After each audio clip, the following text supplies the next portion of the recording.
இதுதான் ஃபர்ஸ்ட் நம்ம பார்க்க போகிறது. So first instigates any person to do that offence. ஒரு அஃபென்ஸ் பண்ணுறதுக்கு ஒரு பர்சனை வந்து இன்ஸ்டிகேட் பண்ணுறாங்க, அதாவது வந்து தூண்டுதல். இந்த அஃபென்ஸை நீங்கள் போயிட்டு பண்ணுங்க அப்படின்றது தூண்டப்படுறது. இதுதான் வந்து அபெட்மெண்ட் ஆஃப் அஃபென்ஸ் ஃபர்ஸ்ட். இதில் வந்து மொத்தம் 3 சொல்லியிருக்காங்க, ஃபர்ஸ்ட்டு செகண்ட் தேர்டுன்னு சொல்லிட்டு. அதுக்கு எக்ஸ்ப்ளனேஷனும் 1, 2 and 3ன்னு சொல்லிட்டு கொடுத்துருக்குறாங்க. ஸோ இப்போ நம்ம செகண்ட் பார்க்கலாம். Engages with 1 or more other person. அதாவது நான் ஒருத்தரை மட்டும் தான் என்கேஜ் பண்ணியிருக்கேன் அப்படின்னா கிடையாது. அந்த அஃபென்ஸை பண்ணுறதுக்கு 1 or more பர்சன்ஸும் நான் என்கேஜ் பண்ணியிருக்கேன். இது எப்படி அப்படின்னா, நீங்கள் போங்க, அஃபென்ஸ் அங்கே பண்ணுறாங்க. ஒன்று வந்து அந்த அஃபென்ஸ்க்கு வந்து அவங்க வந்து இதை நீங்கள் இப்படி பண்ணுங்கன்னு சொல்லிட்டு அந்த ப்ரிப்பரேஷன் கூட இவங்க பண்ணி கொடுக்கலாம். ஸோ இதுதான் அவங்க சொல்கிறாங்க, engages with 1 or more other person or persons in any conspiracy. கான்ஸ்பிரசின்றது உங்களுக்கு எங்கே டிஃபைன் பண்ணியிருக்காங்கன்னா செக்ஷன் 61 கிளாஸ் 1 and 2 ஆஃப் பிஎன்எஸ்ல சொல்லியிருக்காங்க கான்ஸ்பிரசினா என்ன அப்படின்ட்டு. So, conspiracy for the doing of that offense if an act or illegal omission takes place in pursuance of the conspiracy and in order to the doing of that offense. So, ஒரு offense பண்றதுக்கு 1 or more persons engage பண்றது, it is an abetment of offense நீங்க செகண்ட்ல சொல்றாங்க. Third, intentionally aids by illegal omission the doing of that offense. அதாவது இன்டென்ஷனலா அந்த offence அங்க நடக்குது, அதுக்கு நான் உதவி பண்றேன். ஒரு குழந்தைய போயிட்டு ஒருத்தவங்க ஒரு செக்ஷுவல் அசால்ட் பண்றதுக்காக உதவி பண்றாங்க அப்படின்னா, நீங்க போங்க, நான் யாருன்னா வராங்களா இல்லையா நான் வீட்டுக்கு வெளியில இருந்து நான் பாக்குறேன், நீங்க உள்ள போயிட்டு நீங்க அஃபென்ஸை மேட் அவுட் பண்ணுங்க. ஸோ இது வந்து இன்டென்ஷனலாவே உதவி பண்றது. ஸோ இது வந்து அபெட்மெண்ட் ஆஃப் அஃபென்ஸ்ன்ற ஒரு டைட்டிலுக்கு கீழே வருது. ஒரு செயல் மூலமாவோ இல்ல ஒரு சட்டவிரோதமான செயல் மூலமாவோ பண்றதுதான் intentionally aided of and abetment of an அஃபென்ஸ்னு சொல்றாங்க. இதுக்கு எக்ஸ்பிளனேஷன் வந்து கொடுத்துருக்காங்க. First explanation, a person who by willful representations or by willful concealment of a material fact which he is bound to disclose voluntarily causes or procures or attempts to cause or procure a thing to be done is said to instigate the doing of that offense. இதுல என்னன்னா, ஒரு விஷயத்த விருப்பப்பட்டு மறைக்கிறதோ இல்ல அந்த விஷயத்த மாத்தி சொல்றதோ, அதாவது ஒரு அஃபென்ஸ் அங்க நடக்குது, அந்த விஷயத்த அவங்க அங்க போயிட்டு தூண்டப்பட்டு நீங்க இதை போயிட்டு பண்ணுங்கன்றாங்க, அவங்க தப்பா வந்து கைட் பண்றாங்க. இது வந்து இந்த விஷயம் செக்ஷுவல் அசால்ட் அங்க நடக்கணும் அப்படின்னா பொய் சொல்றதோ, வந்து ஒரு பர்சன் வந்து அங்க என்கேஜ் பண்ணிட்டு நீங்க போய் பண்ணு, நான் இங்க இருந்து நான் வாஷ் பண்றேன் அப்படின்ட்டு அதை அவங்கள சொல்றதோ, இல்ல நீங்க போங்க ரொம்ப இருட்டா இருக்குது, நான் என்னுடைய கார்ல இருந்துட்டு நான் லைட் வந்து நான் ஷோ பண்றேன், நீங்க போயிட்டு அந்த அஃபென்ஸை கம்ப்ளீட் பண்ணிட்டு வந்துருங்க அப்படின்னு சொல்றதோ, ஒரு ஃபேக்டை வந்து அங்க மறைக்கிறாங்க. இல்ல தெரிஞ்சு இன்டென்ஷனலாவே விருப்பப்பட்டு அவங்க வந்து அதை மாத்தியும் வந்து சொல்லுவாங்க. ஸோ இதுதான் அந்த எக்ஸ்பிளனேஷன் அவங்க கொடுக்குறாங்க, ஃபர்ஸ்ட் எக்ஸ்பிளனேஷன்.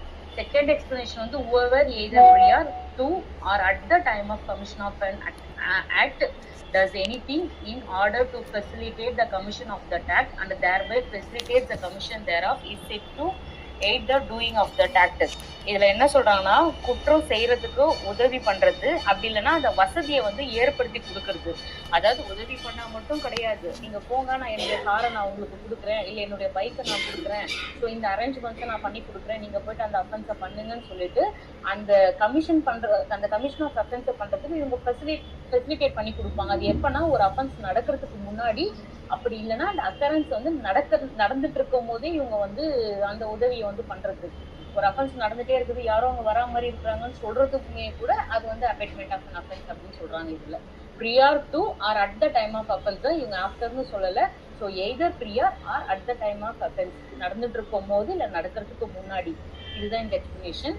நெக்ஸ்ட் எக்ஸ்பிளனேஷன் 3 வந்து whoever employee harbor receives transport a child by means of threat or use of force or other forms of coercion, abduction, fraud, deception, abuse of power or of a position, vulnerability or the giving or receiving of payment, benefit to achieve the consent of a person having control over the another person for the purpose of any offense under this act is said to aid the doing of that act. இதுல என்ன சொல்றாங்க அப்படின்னா, ஒரு குழந்தைய அந்த குழந்தைய கடத்தின்னு வர்றதோ இல்ல வந்து மோசடியா அந்த குழந்தைகிட்ட பணம் பறிக்கணும் அப்படின்ற ஒரு நோக்கத்தோட அந்த குழந்தைய வந்து மிஸ்யூஸ் பண்றதோ இல்ல ஒருத்தவங்க ஒரு பொசிஷன்ல இருக்கிறாங்க அந்த பவர் மூலியமா இந்த அஃபென்ஸ் வந்து பண்றதுக்கு அபெட்மெண்ட் பண்றதோ, ஒருத்தவங்க எம்எல்ஏவா இருக்காங்க, எம்பியா இருக்கிறாங்க அப்படின்னா அவங்க வந்து அந்த பவரை மிஸ்யூஸ் பண்ணி நீங்க இந்த குழந்தைய கடத்தி இந்த செக்ஷுவல் அஃபென்ஸை நீங்க பண்ணுங்க அப்படின்ட்டு ஸோ அபியூஸ் ஆஃப் பவர்ஸ் அது பண்றது, இல்ல ஒரு பொசிஷன்ல இருக்கிறாங்க, ஒரு டிஐஜி இருக்கிறாங்க, இல்ல ஒரு கமிஷனர் இருக்கிறாங்க, இந்த பவர்ல நான் இருக்கிறேன், நீங்க பண்ணுங்க நான் பாத்துக்கிறேன் அப்படின்னு சொல்றது, அந்த பவரை வந்து மிஸ்யூஸ் பண்றது, பொசிஷன்ல இருக்கிறது, ஒருத்தவங்களை பயமுறுத்தி ஒரு அஃபென்ஸை பண்ண வைக்கிறது.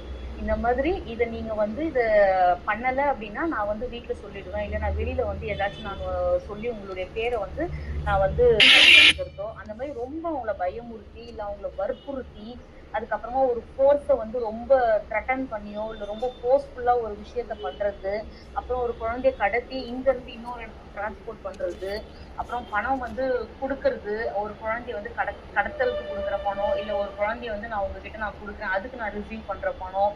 ஸோ இது எல்லாமே வந்து பாத்தீங்க அப்படின்னா அபெட்மெண்ட் ஆஃப் அன் அஃபென்ஸுக்கு கீழே வந்துடும். இது எல்லாமே ஒரு கைண்ட் ஆஃப் எய்டு. இதை வந்து இன்டென்ஷனலாவே நீங்க உதவி பண்றீங்க, இதுக்கு வந்து உங்களுக்கு அபெட்மெண்ட்ன்ற ஒரு அஃபென்ஸ் வந்து இதுல வந்து கவர் ஆகும். ஸோ நெக்ஸ்ட் வந்து அபெட்மெண்ட்டுக்கு மெயினாக எசென்ஷியல் எலிமெண்ட் என்னன்னு பார்த்தீங்கன்னா ஒரு இன்டென்ஷன் இருக்கணும், மென்சரியா இருக்கணும், அதுக்கப்புறமா பார்த்தீங்கன்னா knowledge, without knowledge or with knowledge. So இது எல்லாமே இருந்ததுனாலே அது ஆட்டோமேட்டிக்காக attract under abetment of an அஃபென்ஸ்ன்னு சொல்றாங்க. So next section 17.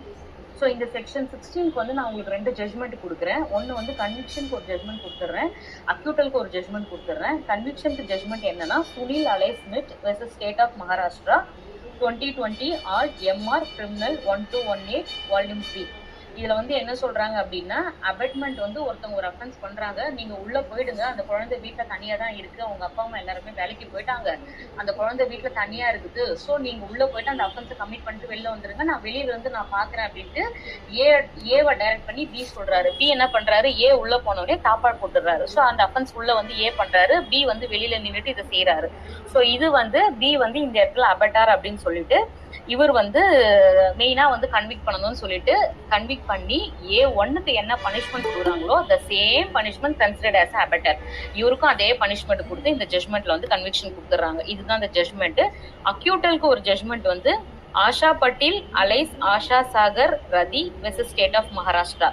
இதுல என்ன சொல்றாங்க அப்படின்னா நீங்க இன்டென்ஷன் மட்டும் அதை வச்சுக்கிட்டு மட்டும் நீங்க ஒருத்தரை வந்து கன்விக்ட் பண்ண முடியாது. என்னன்னா செக்ஷன் 16 கிளாஸ் 3ல என்ன சொல்றாங்க அப்படின்னா intention is a essential part தான் பிஃபோர் ஏடிங். ஆனா அது வந்து போலீஸ்ல வந்து அவங்க ரிப்போர்ட் பண்ணல, அதாவது வந்து அதுல 16 கிளாஸ் 3ல என்ன சொல்றாங்கன்னா either prior or at the time of commission. அந்த இன்டென்ஷன்ன்றது என்ன, அவங்க எப்படி உதவி பண்றாங்க அப்படின்னா ஒண்ணு அந்த அஃபென்ஸ் நடக்கிறதுக்கு முன்னாடி இல்ல நடந்துட்டு இருக்கும் போது அந்த உதவி பண்றாங்கன்னா நீங்க கன்விக்ட் பண்ணலாம். இதை வந்து அவங்க போலீஸ்ல வந்து அவங்க ரிப்போர்ட் வந்து பண்ணல அப்படின்றத பேஸ் பண்ணி மட்டும் நீங்க இவங்களை வந்து கன்விக்ட் பண்ண முடியாது. ஸோ இன்டென்ஷன் இருக்குது, ஆனா அந்த இன்டென்ஷன் நடந்து முடிஞ்சதுக்கு அப்புறமா இவங்க போலீஸ்ல வந்து ரிப்போர்ட்டே பண்ணல, இந்த மாதிரி ஒரு அஃபென்ஸ் நடந்துருக்குது நாங்க வந்து ரிப்போர்ட் பண்ணல அப்படின்றத பேஸ் பண்ணி மட்டும் நீங்க ஒருத்தரை கன்விக்ட் பண்ண முடியாது. அது ஆஃப்டரா அவங்க ஹெல்ப் பண்ணிருக்காங்களா, ஒரு அஃபென்ஸ் நடந்து முடிஞ்சதுக்கு அப்புறமா அவங்க வந்து உதவி பண்ணிருக்கிறாங்களான்றத பார்க்கணும். அப்படி அவங்க உதவி பண்ணல, இன்சிடென்ட் முடிஞ்சதுக்கு அப்புறம் உதவி பண்ணல அப்படின்னும் போது ஸோ இதுல வந்து உங்களுக்கு அபெட்மெண்ட்ங்கிற அஃபென்ஸ் வந்து அட்ராக்ட் ஆகாது, அதனால நாங்க அக்யூட் பண்றோம்னு சொல்லிட்டு இந்த ஜட்மெண்ட்ல வந்து சொல்லியிருப்பாங்க உங்களுக்கு. ஸோ நெக்ஸ்ட் செக்ஷன் 17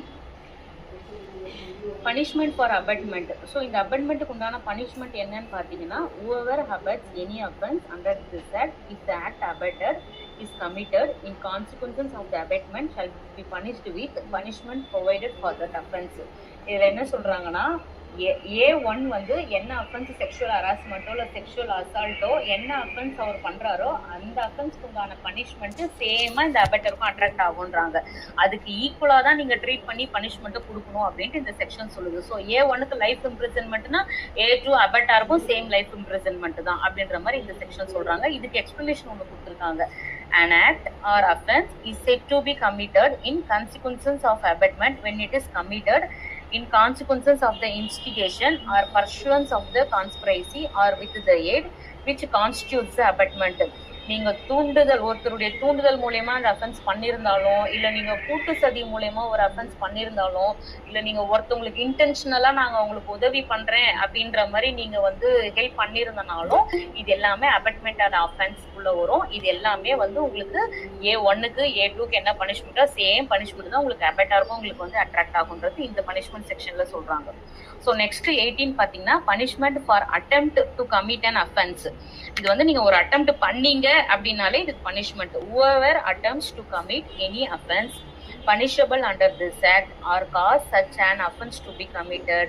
நீங்க ஒரு அஃபென்ஸ் வந்து பண்றதுக்கு முயற்சி தான் பண்றீங்க, வீட்ல பண்றீங்களோ இல்ல வெளியில பண்றீங்களோ, ஒரு குழந்தைய வந்து நம்ம ரேப் பண்ணணும்னு ஒரு பிளான் பண்றீங்க, ஒரு முயற்சி பண்றீங்க, அதன் விளைவாக அங்க ஒரு அஃபென்ஸ் நடக்குது அப்படின்னா, and in such attempt does any act towards the commission of the offense shall be punished with imprisonment of any description provided for the offense for a term which may extended one half of the imprisonment for life or as the case may be one half of the longest term of imprisonment. இந்த section 18ல என்ன சொல்றாங்கன்னா, குற்றம் நடந்திருக்குது இல்ல நடந்திருந்ததுன்னா என்ன தண்டனை அவங்களுக்கு கொடுப்பாங்களோ அந்த தண்டனையில பாதி தண்டனை. இன்கேஸ் வந்து அவங்க பெனிட்ரேட்டிவ் செக்ஷுவல் அசால்ட் அவங்க பண்றாங்க அப்படின்னா அவங்க வந்து என்டைட்டில் ஃபார் லைஃப் இம்ப்ரிசன்மெண்ட் அப்படின்னா, ஸோ இந்த அட்டெம்ப்ட் பண்றவங்களுக்கு அந்த லைஃப் இம்ப்ரிசன்மெண்ட்ல பாதி. லைஃப் இம்ப்ரிசன்மெண்ட் வந்து உங்களுக்கு 20 years அப்படின்னா இதுல வந்து 10 years இவங்களுக்கு கொடுக்கணும் அப்படின்றது இதுல சொல்றாங்க. So one of longest term of imprisonment அப்படின்னு பாத்தீங்கன்னா, இன்கேஸ் 7 years அப்படின்னா அந்த 7 yearsல பாதி 3.5 years. ஸோ இந்த அட்டெம்ப்ட் பண்ணவங்களுக்கு பாதி பனிஷ்மெண்ட் வந்து கொடுக்கணும் அப்படின்னு சொல்லிட்டு Syed Mohammed versus state of கர்நாடகான்ற கேஸ்ல டிசைட் பண்ணியிருக்காங்க. அது வந்து மனு KA 2284/2024 இந்த ஜட்மெண்டோடைய சைட்டேஷன்ஸ். ஸோ இதுல தான் வந்து இவங்க சொல்றாங்க ஆஃப் ஆஃப் த இம்ப்ரிசன்மெண்ட் வந்து அவங்களுக்கு கொடுக்கணும், அட்டெம்ப்ட்டுமே வந்து it is also an offence அப்படின்ட்டு சொல்றாங்க இந்த செக்ஷன் 18ல. இந்த பனிஷ்மெண்டோட டிஸ்கிரிப்ஷன் பாத்தீங்கன்னா செக்ஷன் 62 BNSSலயுமே சொல்லியிருக்காங்க. ஃபிராக்ஷன் ஆஃப் பனிஷ்மெண்ட்ஸ்ல லைஃப் இம்ப்ரிசன்மெண்ட் பத்திலாம் அதுல சொல்லியிருக்காங்க. ஸோ இது வந்து section 18. So next section 19. Chapter 5 Procedure for Reporting of Cases. Section 19 Reporting of Offences. Notwithstanding anything contained in the code of CRPC, any person, including the child who has apprehension that an offence under this act is likely to be committed or has knowledge that such an offence has been committed, he shall provide such information. இதுல என்ன சொல்றாங்க அப்படின்னா, ஒரு person, any person ஒரு அஃபென்ஸை வந்து commit பண்ணியிருக்காங்க அப்படின்னா அது அந்த அஃபென்ஸ் வந்து எனக்கு நாலேஜ் எனக்கு தெரிஞ்சிருக்குது, அந்த பையன் இல்லை அந்த பர்சன் வந்து அவங்க வந்து அஃபென்ஸ் கமிட் பண்ணியிருக்கிறாங்கன்ற நாலேஜ் எனக்கு தெரிஞ்சிருக்குது. ஸோ நான் போயிட்டு வந்து அதை வந்து ரிப்போர்ட் பண்ணலாம் அப்படின்றது இவங்க சொல்றாங்க. எப்படி ரிப்போர்ட் பண்ணலாம் அப்படின்னீங்கன்னா, first special juvenile police unit, இது வந்து ஈச் அண்ட் எவ்ரி டிஸ்ட்ரிக்ட்ல கான்ஸ்டியூட் பண்ணியிருக்காங்க. ஸ்பெஷல் ஜுவனைல் போலீஸ் யூனிட்னு சொல்லிட்டு நீங்க அங்க போயிட்டு ரிப்போர்ட் பண்ணலாம், இந்த மாதிரி ஒரு அஃபென்ஸ் வந்து இந்த மைனருக்கு வந்து நடந்திருக்குது, ஸோ இது வந்து எனக்கு தெரிய வந்திருக்குது, நான் வந்து உங்ககிட்ட நான் ரிப்போர்ட் பண்றேன்னு சொல்லிட்டு any person special juvenile police யூனிட்ல பண்ணலாம். அப்புறம் in case special juvenile police unit available இல்ல அங்க அந்த மாதிரி ஒரு செட்டப்பே அங்க இல்ல அப்படின்னா, லோக்கல் போலீஸ் நியர்பைல இருக்கிறாங்க அப்படின்னா நீங்க அங்க போயிட்டு ஒரு ரிப்போர்ட் பண்ணலாம். Next subclass 2 every report given under subsection 1. அந்த சப்கிளாஸ் 1க்கு கீழே கொடுக்குற ரிப்போர்ட் வந்து இவங்க என்ன பண்ணணும்னா, ascribed and entry number and recorded in writing, அதுக்கு ஒரு நம்பர் ஒன்று அலாட் பண்ணிட்டு அந்த இன்ஃபர்மேஷனை அவங்க வந்து எழுதி அதை ரெக்கார்ட் பண்ணி வைக்கணும். அதுக்கப்புறமா be read over to the informant, அந்த வந்த இன்ஃபார்மெண்ட் கிட்ட அவங்க அதை படிச்சு காட்டணும், நீங்க சொன்ன இன்ஃபர்மேஷன் கரெக்ட் தானா அப்படின்னு சொல்லிட்டு இதை இவங்க படிச்சு காட்டணும். Next shall be entered in a book to be kept by the police. பயமா இருக்குன்னா சீக்கிரட்டா வச்சுக்கோங்கன்னு சொல்லிட்டு அந்த இன்ஃபர்மேஷனை கொடுக்கலாமா மேடம்? நானு சப்போஸ் தாராளமா கொடுக்கலாம் மேடம், தாராளமா. உங்க மேல ஈவன் ஆக்ஷன் கூட எடுக்க கூடாதுன்னு சொல்லிட்டு போக்சோ ஆக்ட் சொல்லுது மேடம். ஓகே, ஆமா சொல்லுது மேடம். அது ஃபியூச்சர் இப்போ இதுக்கப்புறம் வர செக்ஷன்ல உங்களுக்கு நான் சொல்றேன் மேடம். அது sorry shall be entered in a book to be kept by the police unit. So police யூனிட்ல ஒரு புக் ரெஜிஸ்டர் மாதிரி அதில் வச்சிருப்பாங்க. அதில் அவங்க என்ட்ரி வந்து மேண்டட்டரியா அவங்க அதில் என்ட்ரி பண்ணணும். இந்த மாதிரி ஒரு இன்ஃபர்மேஷன் வந்தது, சோ பர்சன் கொடுத்தாங்க அப்படின்றத அவங்க அதில் என்ட்ரி பண்ணணும். Next clause 3 where the report under subsection 1 is given by a child, the same shall be recorded under subsection 2 in a simple language so that the child understands contents being recorded. In case ஒரு குழந்தையே வந்து information கொடுக்குது, இந்த மாதிரி எனக்கு ஒரு offence நடந்திருக்குது அப்படின்ட்டு குழந்தையே வந்து கொடுக்குது அப்படின்னா அதை வந்து சிம்பிள் லாங்குவேஜ்ல ரெக்கார்ட் பண்ணணும். இப்போ அந்த குழந்தைக்கு வந்து ஒரு ஒரு ப்ராப்பரான எழுத தெரியாது, சொல்ல தெரியாது, இந்த மாதிரி நடந்தது போச்சு வந்தது, அங்கிள் இதை பண்ணாங்க, ஆன்டி இதை பண்ணாங்க, என் அங்கிள் இங்க டச் பண்ணாரு, என் அங்கிள் வந்து இங்க டச் பண்ணுங்கன்னு சொன்னாரு. ஸோ அது எந்த லாங்குவேஜ்ல அந்த குழந்தை சொல்லுதோ அதே லாங்குவேஜ்லேயே தான் அவங்க அந்த ஸ்டேட்மெண்ட்டை வந்து ரெக்கார்ட் பண்ணணுமே தவிர so and so persons came to the police station இவங்க இதை சொன்னாங்கன்ட்டு நம்ம வந்து ஒரு ஒரு ஒரு ஒரு வெர்பாட்டிக்கல் டேர்மா நம்ம அதை ரெக்கார்ட் பண்ணக்கூடாது. குழந்தை சொல்ற சிம்பிள் லாங்குவேஜ்லேயே தான் நம்ம அதை ரெக்கார்ட் பண்ணணுன்றது இந்த செக்ஷன் சொல்லுது. So next 4, in case contents are being recorded in the language not understood by the child or wherever it is deemed necessary, a translator or an interpreter having such qualifications, experience and on payment of such fees as may be prescribed shall be provided to the child if he fails to understand the same. இப்போ குழந்தைங்க கொடுக்குற informations அதுங்களால புரிஞ்சிக்கல, நீங்க இப்ப சொல்றதை புரிஞ்சுக்க முடியல, in case வந்து அங்க போலீஸ் யூனிட்ல வந்து தமிழ்ல பேசுவாங்க, குழந்தைங்க வந்து ஃப்ரம் பார்ன்ல இருந்தே வந்து பாத்தீங்கன்னா இங்கிலீஷ் மட்டும் தான் பேசும், எனக்கு தமிழ் தெரியாது அப்படின்னு ஃபீல் பண்ணுச்சு அப்படின்னா அதுக்கு ஒரு டிரான்ஸ்லேட்டரையோ இல்ல இன்டர்பிரட்டரையோ ஒரு மொழிபெயர்ப்பாளர் இல்லைன்னா ஒரு விளக்கம் ஒரு பொருள் விளக்கம் கூறுபவரை வந்து அப்பாயின்மெண்ட் பண்ணி அவங்க அப்பாயின்மெண்ட் பண்ற அந்த பர்சன் அதுக்கு உண்டான குவாலிஃபிகேஷன் எக்ஸ்பீரியன்ஸோட இருக்கணும். On payment of such fees அப்படின்னா அவங்க வந்து இந்த மாதிரி ஒரு விஷயத்தை டிரான்ஸ்லேட் பண்றதுக்கு எவ்வளவு ஃபீஸ் அவங்க ப்ரிஸ்கிரைப் பண்றாங்களோ அந்த ஃபீஸை இவங்க கொடுத்து அப்பாயின்மெண்ட் பண்ணி அந்த குழந்தை சொல்ற விஷயத்த இவங்க ரெக்கார்ட் பண்ணணும் அப்படின்ட்டு இந்த செக்ஷன் சொல்றாங்க.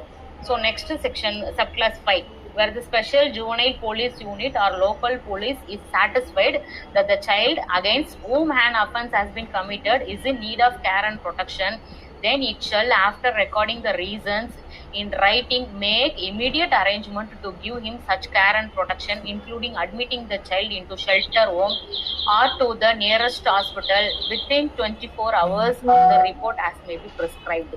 இதுல என்ன சொல்றாங்க அப்படின்னா ஒரு மைனர் ஒரு சைல்டு வந்து கம்ப்ளைண்ட் கொடுக்குறாங்க, அந்த சைல்டு வந்து ஒரு கேர் அண்ட் ப்ரொடெக்ஷன்ல இமீடியட்ல அது இருக்குது அப்படின்னா அந்த குழந்தைய வந்து உடனே வந்து ஒரு ஷெல்டர் ஹோம்க்கு டிரான்ஸ்ஃபர் பண்றதோ இல்ல நியரஸ்ட் ஹாஸ்பிட்டல், நியர்க்கும் நியரஸ்ட்க்கும் டிஃபரன்ஸ் இருக்கு. நியர்னா அருகில், நியரஸ்ட்னா மிக அருகில். ஸோ இங்க நியரஸ்ட் ஹாஸ்பிட்டல்னு சொல்றாங்க. ஸோ நியரஸ்ட் ஹாஸ்பிட்டல் அந்த குழந்தைய கூட்டிட்டு போயிட்டு அட்மிட் பண்றதோ அந்த குழந்தைக்கு உண்டான நீடை இவங்க வந்து அதை வந்து செஞ்சு கொடுக்கணும். ஸோ இதைத்தான் வந்து இந்த செக்ஷன்ல வந்து இவங்க சொல்றாங்க. So next, the special juvenile police unit R local police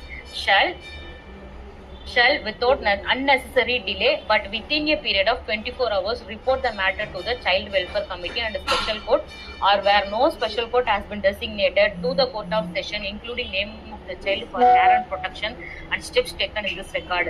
அந்த child வந்து ஸ்பெஷல் ஜுவனைல் போலீஸ் யூனிட்லயோ இல்ல லோக்கல் போலீஸ்லயோ அவங்க வந்து இன்ஃபார்ம் பண்றாங்க அப்படின்னா வேற எதுவுமே டிலே பண்ணாம அந்த இன்ஃபர்மேஷன் கொடுத்த அந்த ரிப்போர்ட் எடுத்த அந்த டைம்ல இருந்து வித்தின் 24 ஹவர்ஸ்க்குள்ளார சைல்டு வெல்ஃபேர் கமிட்டிக்கு அவங்க ரிப்போர்ட் அனுப்பணும், ஸ்பெஷல் கோர்ட்டுக்கும் அவங்க சொல்லணும். இன்கேஸ் அங்க ஸ்பெஷல் கோர்ட் எதுவுமே இல்லை அப்படின்னா தென் கோர்ட் ஆஃப் செஷனுக்கு அவங்க அனுப்பி விடணும் அந்த ரிப்போர்ட் அனுப்பி அந்த ரிப்போர்ட் மேல ஃபர்தரா அவங்க ஆக்ஷன் எடுக்கிறதுக்கும் அவங்க ப்ரிப்பேர் பண்ணணும்ன்றது செக்ஷன்ல சொல்றாங்க. No person shall incur any liability whether civil or criminal for giving the information in good faith for the purpose. இப்ப மேடம் கேட்ட கொஸ்டினுக்கு இதுதான் ஆன்சர். சப்கிளாஸ் 7ல வந்து சொல்றாங்க யார் வந்து கம்ப்ளைண்ட் கொடுக்குறாங்களோ அவங்க மேல whether civil or criminal action எடுக்கக்கூடாதுன்னு இதுல சொல்லிடுறாங்க. குட் ஃபெய்த்ல ஒருத்தவங்க இன்ஃபர்மேஷன் வந்து சொல்றாங்க அப்படின்னா no person shall incur any liability whether civil or criminal. So action எடுக்கக்கூடாது அப்படின்னு சொல்லிட்டு இந்த ஆக்ஷன் எடுக்க முடியாது, வழக்கம் தொடுக்க முடியாதுன்னு சொல்லிட்டு செக்ஷன் சப்கிளாஸ் 7ல சொல்லிடுறாங்க. So next section. So section next 20. Obligation of media, studio and photographic facilities to report cases. இதுல என்னன்னா வந்து ஃபர்ஸ்ட் ஸ்டார்டிங் எனி பர்சனல்னு ஸ்டார்ட் ஆகுது. ஸோ பர்சனுக்கும் பர்சனலுக்கும் டிஃபரன்ஸ் என்னன்னா பர்சன்னா எனி பர்சன் இன்க்ளூடிங் அதுக்கு உங்களுக்கு டெஃபினேஷன்ஸ் வந்து ஐடிஸ்ல இருக்கு. பர்சனல் டபுள் என் போட்டிருக்காங்க அப்படின்னா ஊழியர்கள்னு அர்த்தம். So any personnel of the media, hotel, lodge or hospital or club or studio or photographic facilities or whatever name called, irrespective of the number of persons employed therein. இது என்ன சொல்றாங்க அப்படின்னா ஒரு மீடியால வேலை செய்யறவங்களோ, மீடியானா உங்களுக்கு அதுல எல்லாமே கவர் ஆயிடும், press, journalism, news papers, so இது எல்லாமே உங்களுக்கு மீடியான்ற ஒரு விஷயத்துக்குள்ள கவர் ஆயிடும். ஹோட்டல், லார்ஜ், ஹாஸ்பிட்டல் இதுலலாம் வந்து அந்த குழந்தை எங்கெல்லாம் வந்து ஒரு செக்ஷுவல் அபியூஸோ இல்லை செக்ஷுவல் ஹராஸ்மெண்ட்டோ நடந்திருக்குதுன்னு சொல்லிட்டு இவங்க யாரெல்லாம் பார்க்குறாங்களோ இல்லை இவங்க மூலயமாவே அந்த அஃபென்சஸ் நாங்கள் நடக்குது, பை வாட் எவர் நேம் கால்டுனா, நான் நீங்க லாட்ஜ்னு போட்டிருக்கீங்க, நான் ரெஸ்டாரண்ட் வச்சிருக்கேன், இல்லை நான் ரெசார்ட் வச்சிருக்கேன் அப்படின்னா அதெல்லாம் இதில் அப்ளிகபிள் ஆகாது. By whatever name called, என்ன நேம்ல நீங்க வந்து ஒரு இன்ஸ்டிடியூஷன் ரன் பண்றீங்களோ, இல்லை நீங்க ஒரு ஷாப்ஸ் ரன் பண்றீங்களோ, வாட் எவர் இட் இஸ், நான் ஒருத்தர் தான் வேலை செய்யறேங்க அப்படின்னு கிடையாது. Irrespective of the number of persons employed, எத்தனை பேர் அங்க வேலை செஞ்சிருந்தாலுமே கூட இது வந்து நீங்க வந்து ரிப்போர்ட் பண்ணணும்னுட்டு இதுல சொல்றாங்க. Across any material or object which is sexually exploitative of the child, including pornographic, sexually related or making obscene representation of a child or children through the use of any medium, shall provide such information to the special juvenile police unit or to the local police. So நீங்க வந்து இந்த மாதிரியான ஒரு sexually exploitative ஒரு சைல்டுக்கு அங்கே நடந்திருக்குது, ஒரு போர்னோகிராஃபிக்கை வச்சு அந்த குழந்தைய வந்து பண்றாங்க, ஸோ அந்த குழந்தைய வந்து ஒரு அப்சீனா வந்து ஒரு சினிமால வந்து காட்டுறாங்க, ஸோ அந்த குழந்தை வந்து இந்த மாதிரி ட்ரெஸ் வியர் பண்ணுது, இந்த மாதிரி ஹேண்ட் ஜெஸ்டர்ஸ் பண்ணுது, இந்த குழந்தைய வச்சு இவங்க பணம் சம்பாதிக்கிறாங்க, இந்த குழந்தைய வந்து இவங்க வந்து ஒரு மெட்டீரியலா பாக்குறாங்க, ஸோ அப்படின்ற மாதிரி இதெல்லாம் தெரியுது அப்படின்னா நீங்க வந்து தாராளமா ஸ்பெஷல் போலீஸ் யூனிட்ல இல்ல லோக்கல் போலீஸ்ல as the case may be this or that எங்க வேணாலும் நீங்க வந்து இன்ஃபர்மேஷன் கொடுக்கலாம் அப்படின்ட்டு உங்களுக்கு இந்த செக்ஷன் 20ல சொல்றாங்க. So next section 21, punishment for failure to report or record a case. நீங்க இந்த ரிப்போர்ட் பண்ணாம நீங்க அப்படின்னா அதுக்கு என்ன பனிஷ்மெண்ட், உங்களுக்கு நாலேஜ் இருக்குது இந்த மாதிரி ஒன்று நடந்திருக்குதுன்றது நாலேஜ் இருக்குது, ஆனா நீங்க வெளியில சொல்லலை. So any person who fails to report the commission of an offence under subsection 1 of 19 or section 20 who fails to record such an offence under subsection 2 of 19 shall be punished with imprisonment of either description which may extend to 6 months or with fine or both. 6 மாசத்துல இருந்து உங்களுக்கு சிறை தண்டனையும் அல்லது fine அல்லது both, இது ரெண்டுமே வந்து உங்களுக்கு கிடைக்கக்கூடிய ஒரு பனிஷ்மெண்டா தான் இந்த செக்ஷன் 21 கிளாஸ் 1ல சொல்றாங்க. ஸோ நெக்ஸ்ட் கிளாஸ் 2ல பாத்தீங்கன்னா any person being in charge of any company or an institution by whatever name called who fails to report. இப்போ ஸ்கூல்ல வந்து ஒரு குழந்தைய வந்து செக்ஷுவலா ஹராஸ் பண்றாங்க, அது வந்து ஹெட் மாஸ்டருக்கு வந்து நாலேஜுக்கு வந்திருக்குது, அவங்க வந்து சொல்லலை அப்படின்னாலும் இது வந்து அட்ராக்ட் ஆகும். ஒரு இன்ஸ்டிடியூஷன்ல வந்து ஒரு 40 or 50 மெம்பர்ஸ் வந்து ஒர்க் பண்றாங்க, அந்த இன்ஸ்டிடியூஷன் ஹெட்டுக்கு வந்து தெரிஞ்சிருக்குது, அவங்க சொல்லலை அப்படின்னாலும் அந்த owner of the person also liable under this section. Offence under subsection 1 of section 19 in respect of a subordinate under his control shall be punished with imprisonment for a term which may extend to 1 year and fine ன்னு சொல்றாங்க பாருங்க, R சொல்லல and fine. So 1 year punishment plus and fine. So இது ரெண்டுமே வந்து இந்த பனிஷ்மெண்ட்ன்ற section கீழே வரும். நெக்ஸ்ட் இதுல இன்னொன்று class 3ல provision of subsection 1 shall not apply to a child. Child வந்து இந்த இன்ஃபர்மேஷன் வந்து ரிப்போர்ட் பண்ணல அப்படின்னா அந்த குழந்தைங்க மேல நம்ம ஆக்ஷன் எடுக்க முடியாது அப்படின்றத இந்த செக்ஷன்ல சொல்லிடுறாங்க. So shall not apply to a child under this act. So அந்த குழந்தைங்க சொல்லலைன்னு சொல்லிட்டு நம்ம கம்ப்ளைண்ட் பண்ண முடியாது, அதை வந்து ஒரு அஃபென்ஸா நம்ம வந்து மேட் அவுட் பண்ண முடியாது. அதுதான் இந்த செக்ஷன். இதுக்கு வந்து ஒரு ஜட்மெண்ட் வந்து Sheetal versus state of Kerala. இதுல வந்து என்ன பண்றாங்கன்னா ஒரு குழந்தை வந்து ஒரு குழந்தை அஃபென்ஸ் பண்றாங்க, அந்த குழந்தை வந்து ஹாஸ்பிட்டலுக்கு கூட்டின்னு போறாங்க, அவங்க அம்மா அப்பா கூட்டின்னு போயிட்டு ஸ்கேன் பண்ணணும் அப்படின்னு டாக்டர்ஸ் ரெஃபர் பண்றாங்க. ஸோ உள்ள போயிட்டு ஸ்கேன் பண்றாங்க ரேடியாலஜிஸ்ட், ஸ்கேன் பண்ணிட்டு வராங்க, வந்தோடனே வீட்டுக்கு வருது. அந்த குழந்தை வீட்டுக்கு வந்த உடனே இந்த மாதிரி வந்து எனக்கு சம் டிஸ்டர்பன்சஸா இருக்குது பிரைவேட் பார்ட்ல, ஸோ அப்படின்ட்டு அவங்க அம்மா சொன்ன உடனே ஓகே நம்ம ஹாஸ்பிட்டல்ல வந்து ரேடியாலஜிஸ்ட் வந்து இங்க டச் பண்ணாங்க, அங்க டச் பண்ணாங்க, இங்க இந்த மாதிரி எல்லாம் பண்ணாங்கன்னு சொல்லிட்டு அவங்க அம்மா கிட்ட சொன்ன உடனே அவங்க அம்மா ஸ்டேஷனுக்கு கூட்டிட்டு போயிட்டு இவங்க மேல வந்து கம்ப்ளைண்ட் கொடுக்குறாங்க, ரேடியாலஜிஸ்ட் வந்து இந்த மாதிரி எல்லாம் பண்ணாங்க அப்படின்னு சொல்லிட்டு. ஸோ இதுக்கு வந்து என்ன பண்றாங்கன்னா இவங்க குவாஷ் வந்து இவங்க கன்விக்ட் பண்ணிட்டாங்க ரேடியாலஜிஸ்ட் ட்ரையல் கோர்ட்ல. ஸோ இவங்க வந்து குவாஷ்க்கு வந்து ஹைகோர்ட் ஆஃப் கேரளாக்கு மேல போறாங்க, செக்ஷன் 19 and 21 குவாஷ் பண்ண சொல்லி. அங்க ஹைகோர்ட் என்ன சொல்றாங்க அப்படின்னா it cannot at any moment be taken as knowledge acquired directly. அதாவது வந்து அவங்க வந்து ஒரு ட்ரீட்மெண்ட் தான் உங்களுக்கு பண்றாங்களே தவிர நீங்க அஃபென்ஸ் வந்து பண்ணிருக்கீங்க, நீங்க கமிட் ஆயிருக்கிறீங்கன்றது அவங்களுக்கு தெரியாது. அவங்க வந்து ஒரு பேஷண்ட் அவங்க ட்ரீட்மெண்ட் பண்றாங்க அவ்வளவுதானே தவிர நீங்க அவங்கள வந்து ஒன் ஆஃப் த அக்யூஸ்டோ இல்ல நீங்க அவங்க மேல அலிகேஷன் சொல்லி நீங்க அவங்களை இது வந்து இதுல ஆட் பண்ண முடியாது, அவங்களுக்கு நாலேஜே வந்து கிடையாது அப்படின்னு சொல்லிட்டு இந்த ஜட்மெண்ட்ல சொல்லி அதை வந்து குவாஷ் பண்ணிடுறாங்க. ஸோ ரேடியாலஜிஸ்ட் வந்து நாட் லயபிள் அப்படின்ற மாதிரி இதை சொல்லிடுறாங்க. நெக்ஸ்ட் இதுல ஜட்மெண்ட் இன்னொன்னு பாத்தீங்கன்னா doctor Natarajan versus state of Kerala. இதுலயுமே பாத்தீங்கன்னா டாக்டரை வந்து கன்வீட் பண்ணிடுறாங்க.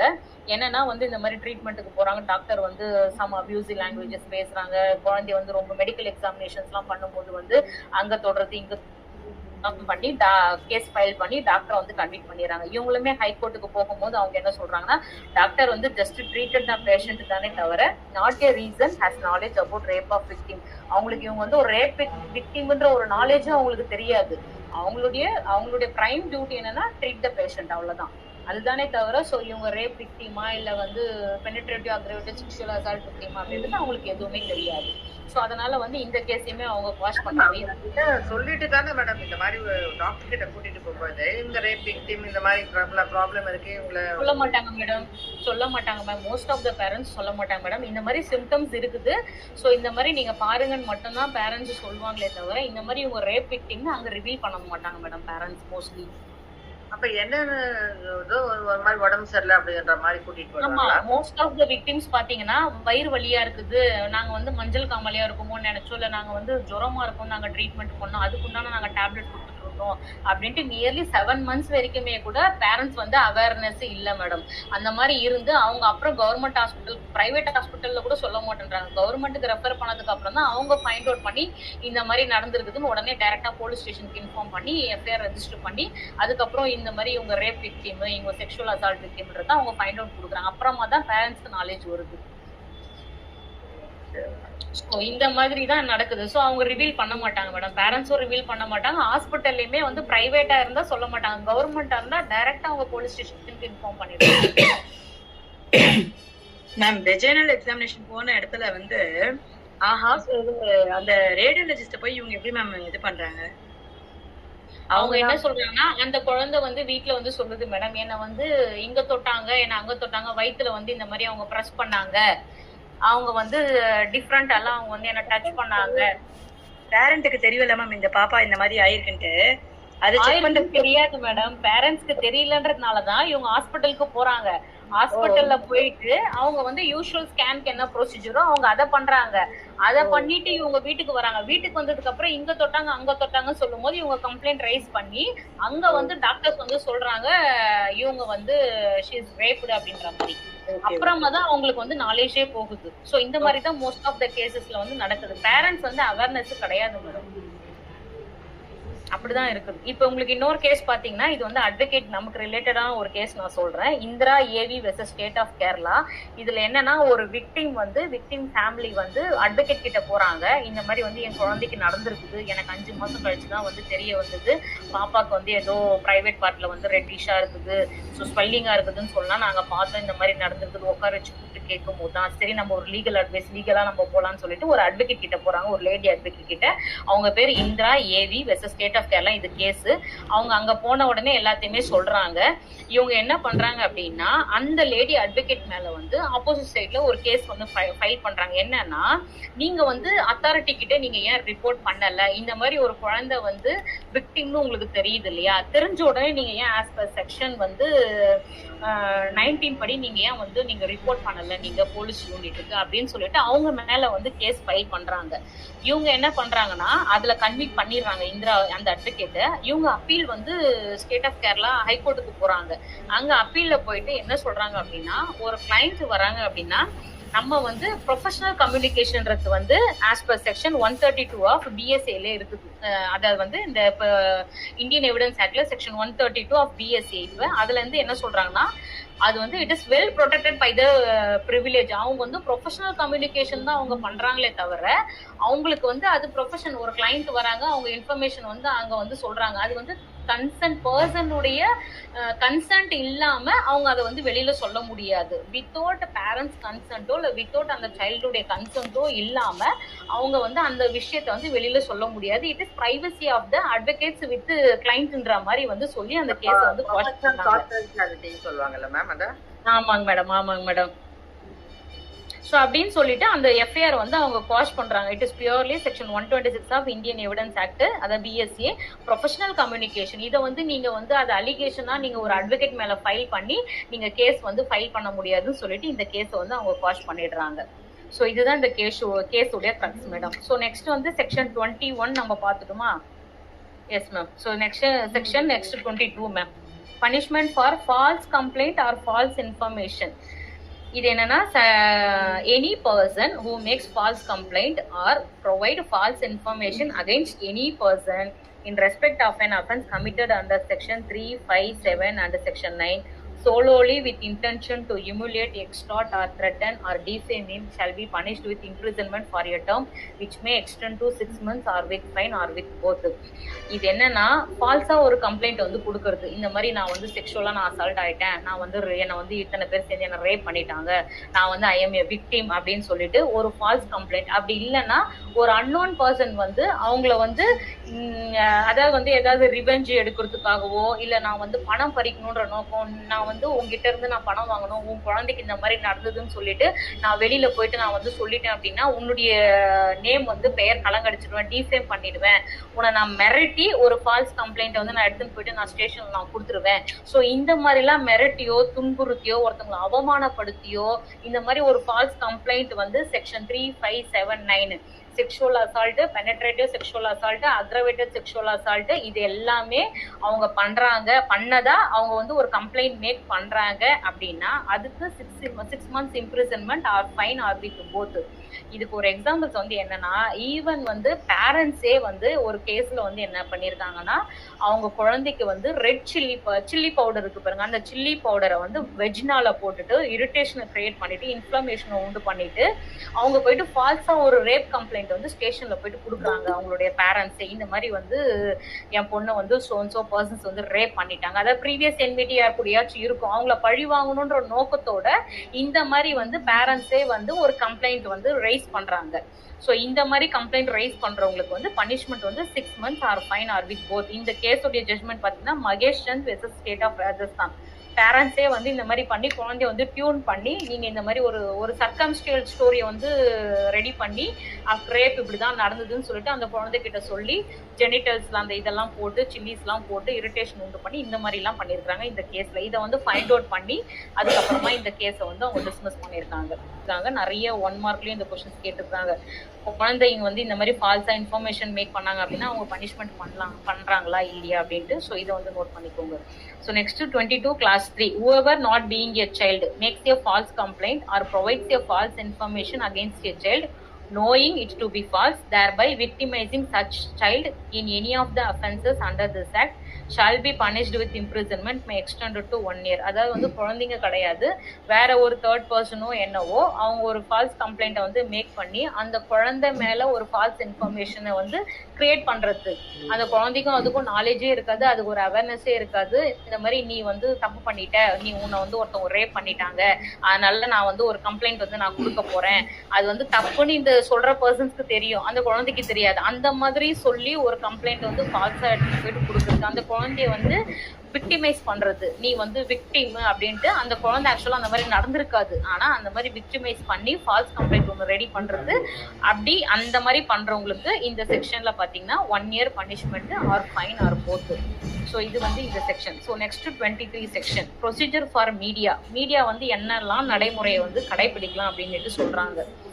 First, the 23 class 1, no person shall make any report or present comments on any child from any form of media or studio or photographic facilities without having complete or authentic information which may have the effect of lowering his reputation or infringing upon his privacy.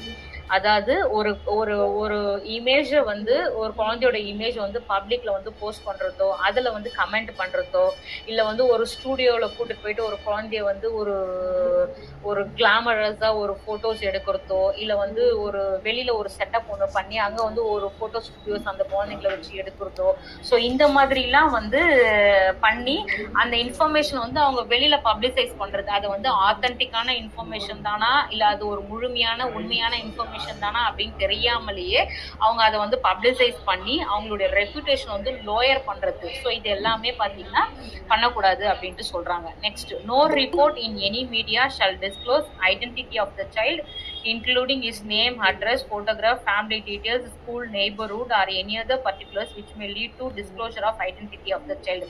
குழந்தையோட எந்த ஐடென்டிட்டியுமே வந்து disclose பண்ணக்கூடாது அப்படின்னு சொல்றாங்க. Name, address, photograph, family details, அப்பா யாரு, அம்மா யாரு, உங்க வீடு எந்த தெருவில் இருக்குது, school, neighbourhood or any other particulars which may lead to disclosures. இது என்ன மீனிங் அப்படின்னா, குழந்தைய பத்தின பர்சனல் டீட்டெயில்ஸ் எதுவுமே சொல்லாம ஒருத்தவங்க கேக்குறாங்க அப்படின்னா அந்த குழந்தை ஸ்டேட் ஃபர்ஸ்ட் வந்தது, அந்த குழந்தைக்கு முடி நீட்டா இருக்கும், அந்த குழந்தைக்கு வந்து ஹைட்டா இருக்கும், அந்த குழந்தை டாலா இருக்கும், அந்த குழந்தை ஃபேரா இருக்கும். ஸோ இந்த மாதிரி எல்லாம் ஒரு ஐடென்டிட்டியை சொல்லி that may leads to disclosure of the identity. அது மூலியமா ஒரு ஐடென்டிட்டியை வந்து கண்டுபிடிப்பாங்க. ஸோ இது எதுவுமே அந்த குழந்தைங்களை பத்தி வெளியில சொல்லக்கூடாது மீடியா அப்படின்ட்டு இதை சொல்றாங்க. அதுல provided that ஒரு ரீசன் அதுல சொல்றாங்க, for reason to be recorded in writing, the special court competent to try the case under that may permit such disclosure if in its opinion such disclosure in the interest of the child. The special court permit பண்ணா மட்டும் அந்த குழந்தைய பத்தின ஒரு details வந்து ஐடென்டிட்டியை வந்து நீங்க disclose பண்ணலாமே தவிர, அதுவுமே எதுக்காக அவங்க டிஸ்க்ளோஸ் பண்றாங்க, என்ன ரீசனுக்காக அவங்க வந்து சொல்றாங்கன்றத அதை ரைட்டிங்ல அவங்க கொடுத்து அதை வந்து அவங்க பர்மிட் பண்ணா மட்டும் டீடைல்ஸ் வந்து நீங்க வெளியில டிஸ்க்ளோஸ் பண்ணலாம், இல்லைன்னா பண்ணக்கூடாது அப்படின்ட்டு இதை சொல்லிடுறாங்க. So next 3, publisher or owner of the media or studio or photographic facilities shall be jointly or severally liable for the act or omission of his employee. ஒரு மீடியால ஒர்க் பண்ற ஒரு பர்சனோ இல்ல அந்த ஓனர் ஆஃப் த பர்சனோ இவங்க யாராச்சும் அந்த அஃபென்சஸ் வந்து அவங்க கமிட் பண்றாங்க, ஒரு போட்டோகிராஃபிக் அந்த குழந்தைய எடுக்கிறதோ இல்ல ஸ்டூடியோல கூட்டின்னு போயிட்டு அந்த குழந்தை கிளாமரஸா போட்டோஸ் எடுக்கிறதோ தனியாவோ இல்ல ஜாயிண்டாவோ பண்றாங்க அப்படின்னா அவங்க வந்து இந்த செயல் மூலமா இந்த அஃபென்சஸ் வந்து கமிட் பண்றாங்க அப்படின்ட்டு. ஸோ இதெல்லாம் இவங்க வந்து பண்ணக்கூடாது அப்படின்ட்டு சொல்றாங்க. Next, for any person who contravenes the provision of subsection 1 or subsection 2 shall be liable to be punished with imprisonment, either prescription for a period shall not less than 6 months but which may extend to 1 year or fine or both. So இதெல்லாம் இவங்க பண்ணி அவங்க வந்து வெளியில report பண்ணாம இருக்கிறாங்க அப்படின்னா இதுக்கு வந்து 6 monthsல இருந்து 1 year வரைக்கும் பனிஷ்மெண்ட்ஸ் இந்த செக்ஷன்ல ப்ரொவைட் பண்றாங்க. ஸோ நெக்ஸ்ட் செக்ஷன் பாத்தீங்க அப்படின்னா செக்ஷன்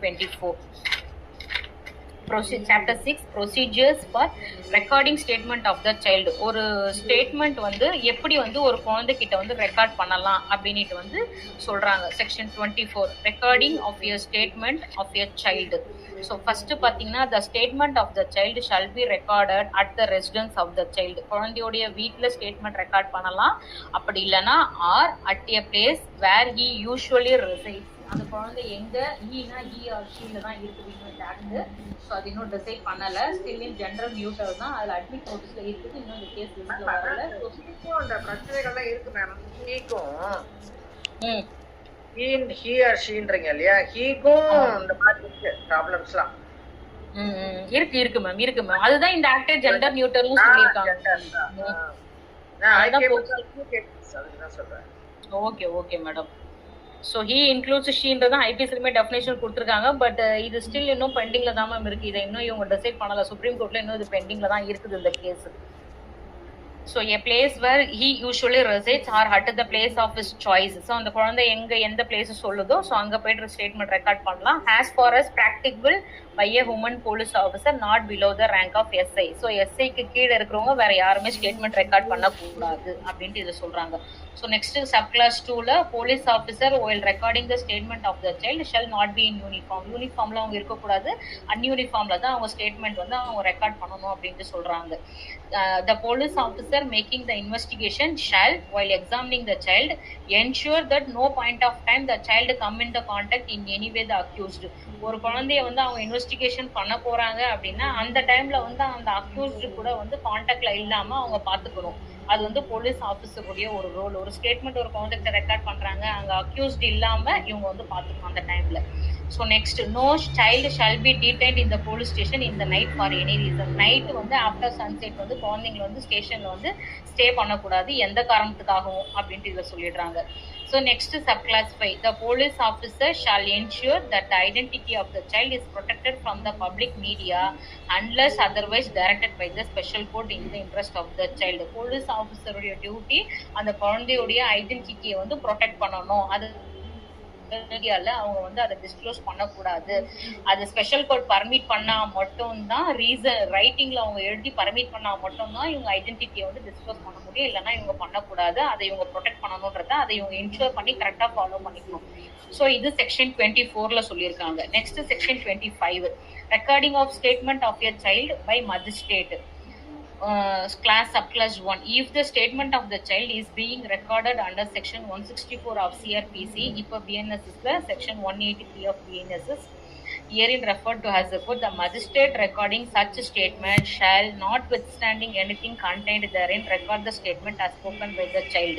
இதுல என்ன சொல்றாங்கன்னா, அந்த குழந்தை என்ன லாங்குவேஜ்ல எப்படி பேசுதோ அதை நீங்க அப்படியே தான் நீங்க நோட் பண்ணணுமே தவிர, சாருன்னு போடுது, சாருன்னு சொல்லுதுன்னா சாரு நோட் பண்ண, ஆன்டின்னா ஆன்டி, அங்கிள்னா அங்கிள், தாத்தானா தாத்தா, பாட்டினா பாட்டி, அது என்ன லாங்குவேஜ்ல சொல்லுது ஆஸ் இட் இஸ் அப்படியே ரெக்கார்ட் பண்ணணும் ஒரு மஜிஸ்ட்ரேட்ன்றவங்க.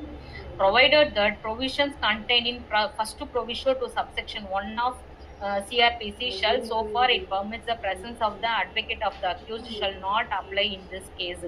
இதுல வந்து என்னன்னா, அக்யூஸ்ட் உடைய அட்வொகேட் இருக்காங்க இல்லைங்களா, ஆப்போசிட், அதுல வந்து சிஆர்பிசில 164 அதாவது 183 பிஎன்எஸ்ல வந்து அக்யூஸ்ட் அட்வொகேட் வந்து பிரசன்ஸ் இருக்கலாம்னு சொல்லியிருப்பாங்க.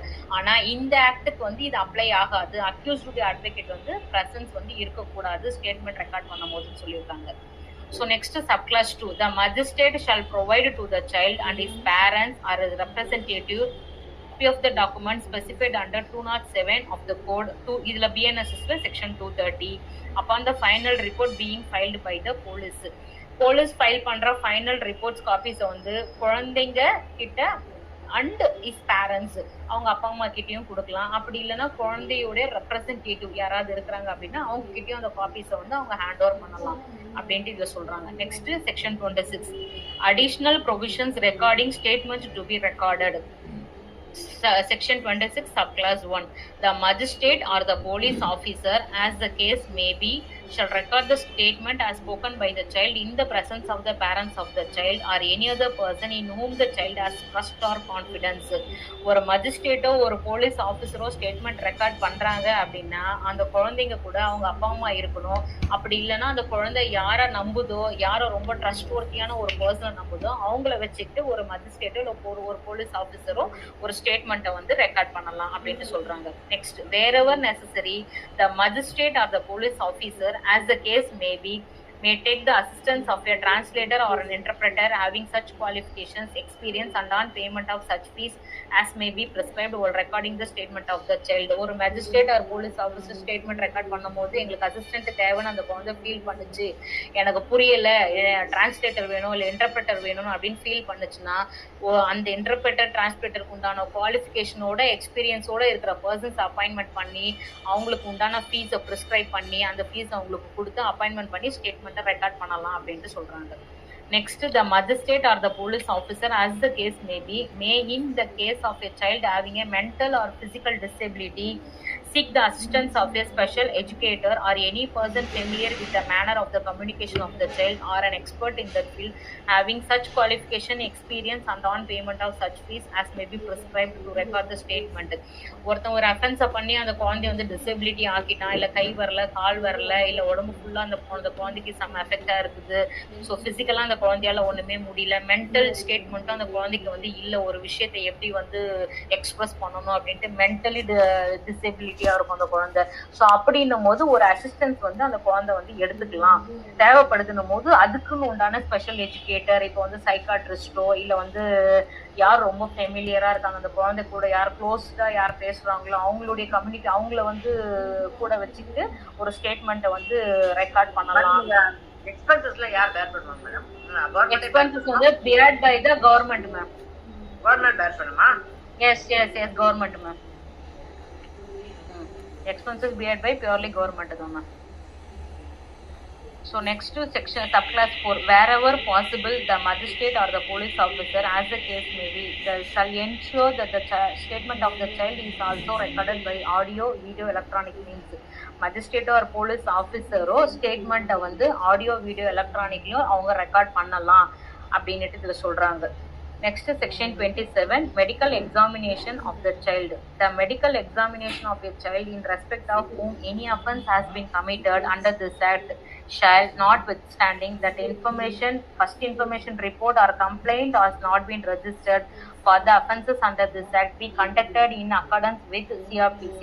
இதுல என்ன சொல்றாங்கன்னா, ஒரு அஃபென்ஸ் நடக்குது, அந்த குழந்தை வந்து ஸ்டேஷனுக்கு வருது கம்ப்ளைண்ட் கொடுக்கறதுக்கு, அந்த எஃப்ஐஆர் அவங்க ரெஜிஸ்டர் பண்ணல, ஈவன் கம்ப்ளைண்ட்டை கூட ரிசீவ் பண்ணல, அந்த குழந்தை மெடிக்கல் எக்ஸாமினேஷன் தேவைப்படுது அப்படின்னா அந்த குழந்தைக்கு இமீடியட்டா ஒரு மெடிக்கல் எக்ஸாமினேஷனை வந்து அவங்க ப்ரொவைட் பண்ணணும். Even FIR or complaint has been received or registered அப்படின்னு சொல்லிட்டு சொல்றாங்க.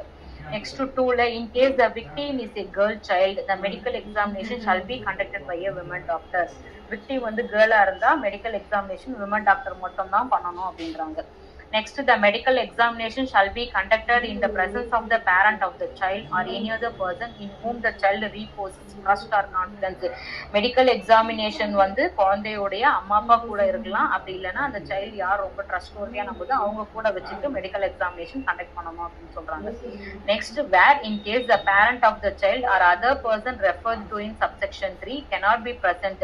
அம்மா அப்பா யாரும் கூட இல்ல வேற யாருன்னா ட்ரஸ்ட்வர்தி பர்சனும் யாருமே கூட இல்ல அப்படின்னா for any reason during the medical examination of the child, the medical examination shall be conducted in the presence of a woman nominated by the head of the medical institutions. அந்த medical institutionsல இருக்கிற head வந்து எந்த உமனை nominate பண்றாங்களோ அவங்கள கூட வச்சுக்கிட்டு இவங்க வந்து இந்த மெடிக்கல் எக்ஸாமினேஷன்ஸை வந்து கண்டக்ட் பண்ணலாம் அப்படின்னு சொல்லிட்டு இந்த செக்ஷன் சொல்லுது.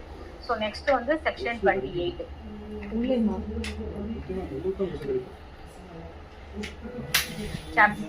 Special code, designation of special codes.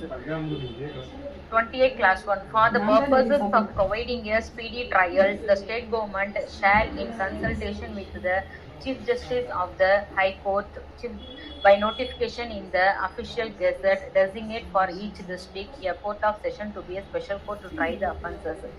என்ன சொல்றாங்கன்னா, ஒரு அஃபென்சஸ் மெயினா ஸ்பெஷல் கோர்ட்ன்றது கான்ஸ்டியூட் எதுக்காக நம்ம பண்றோம் அப்படின்னா, ஒரு கேஸ்ல வந்து ஸ்பீடி ட்ரையல் நடக்கணும், ஜட்மெண்ட் வந்து கிடைக்கணும் அப்படின்றதுனால தான் ஒரு ஸ்பெஷல் கோர்ட்டே அவங்க கான்ஸ்டியூட் பண்றாங்க.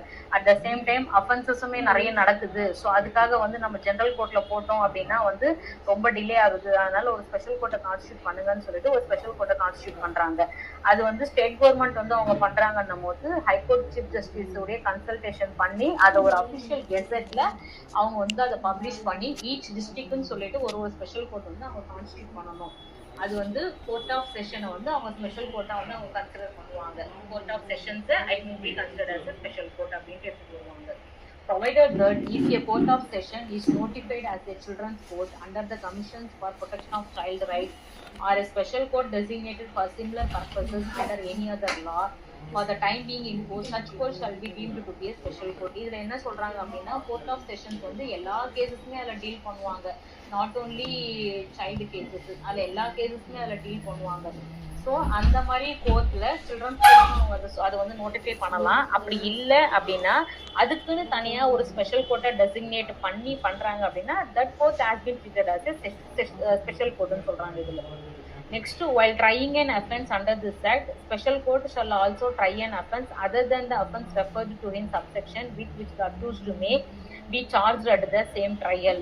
அதாவது ஒரு அக்யூஸ்ட் வந்து சிஆர்பிசிலையும் அஃபென்ஸ் வந்து கமிட் ஆயிருக்கிறாரு, போக்சோலையும் கமிட் ஆயிருக்கிறாரு அப்படின்னா கோர்ட் ஆஃப் செஷன்ஸ் வந்து சிஆர்பிசியில் உண்டான கேசஸ் அவங்க டீல் பண்றாங்க அப்படின்னா so automatically that may be considered as a special court. அங்கே இல்லை அப்படின்னா ஸோ இந்த கோர்ட் தான் டீல் பண்ணுது அப்படின்னா ஸோ இந்த ஆக்டையுமே அதில் அவங்க கிளப் பண்ணி போக்சோ ஆக்ட் இது ரெண்டுத்தையுமே ஒன்னா டீல் பண்ணி அந்த செஷன் ட்ரையலை வந்து அவங்க கண்டக்ட் பண்ணலாம் அப்படின்னு சொல்றாங்க.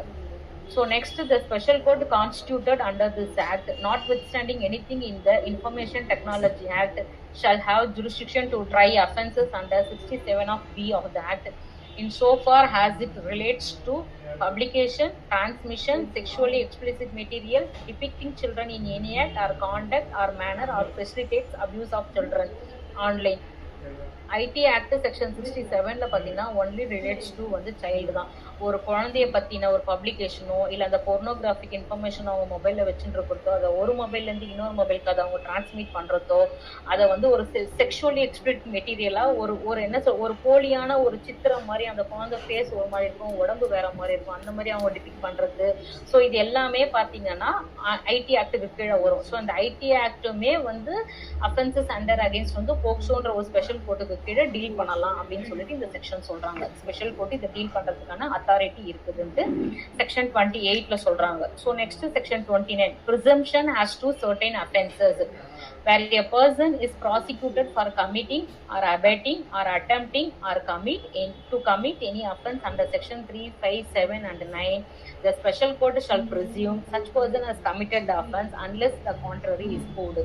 ஒரு பர்சன் வந்து செக்ஷுவலி அசால்ட் இல்லை பெனட்ரேட்டிவ் செக்ஷுவலி அசால்ட் இல்லை அக்ரவேட்டட் பெனட்ரேட்டிவ் செக்ஷுவல் அசால்ட் பண்ணுறாரு, இல்லை தூண்டப்படுறாரு, அபெட் பண்ணுறாரு, இல்லை முயற்சி பண்ணுறாரு, அட்டெம்ப்டிங் அப்படின்னா ஸ்பெஷல் கோர்ட்டு ஷால் ப்ரெஸ்யூம், என்ன ப்ரெஸ்யூம் பண்ணிக்கோன்னா சச் பர்சன் ஹஸ் கமிட்டட், அந்த பர்சன் தான் அந்த அஃபென்ஸை கமிட் பண்ணாருன்னு சொல்லிட்டு இந்த செக்ஷன்ல அதை வந்து ப்ரெஸ்யூம் பண்ணிக்கலாம் இந்த கோர்ட் அப்படின்னு சொல்லிட்டு சொல்றாங்க. Unless the contrary is proved அப்படின்னா குற்றம் செய்யல அப்படின்னு நிரூபிச்சா மட்டும் ஓகே. அப்படி இல்லை அப்படின்னா the court itself presume offence has been committed under the sections அப்படின்ற மாதிரி கோர்ட்டே வந்து ப்ரெஸ்யூம் பண்ணிக்கும் இந்த செக்ஷன்ஸை மட்டும் அப்படின்ட்டு சொல்றாங்க இதுல. Section 3, 5, 7 and 9. So next section வந்து 30, presumption of culpable mental state.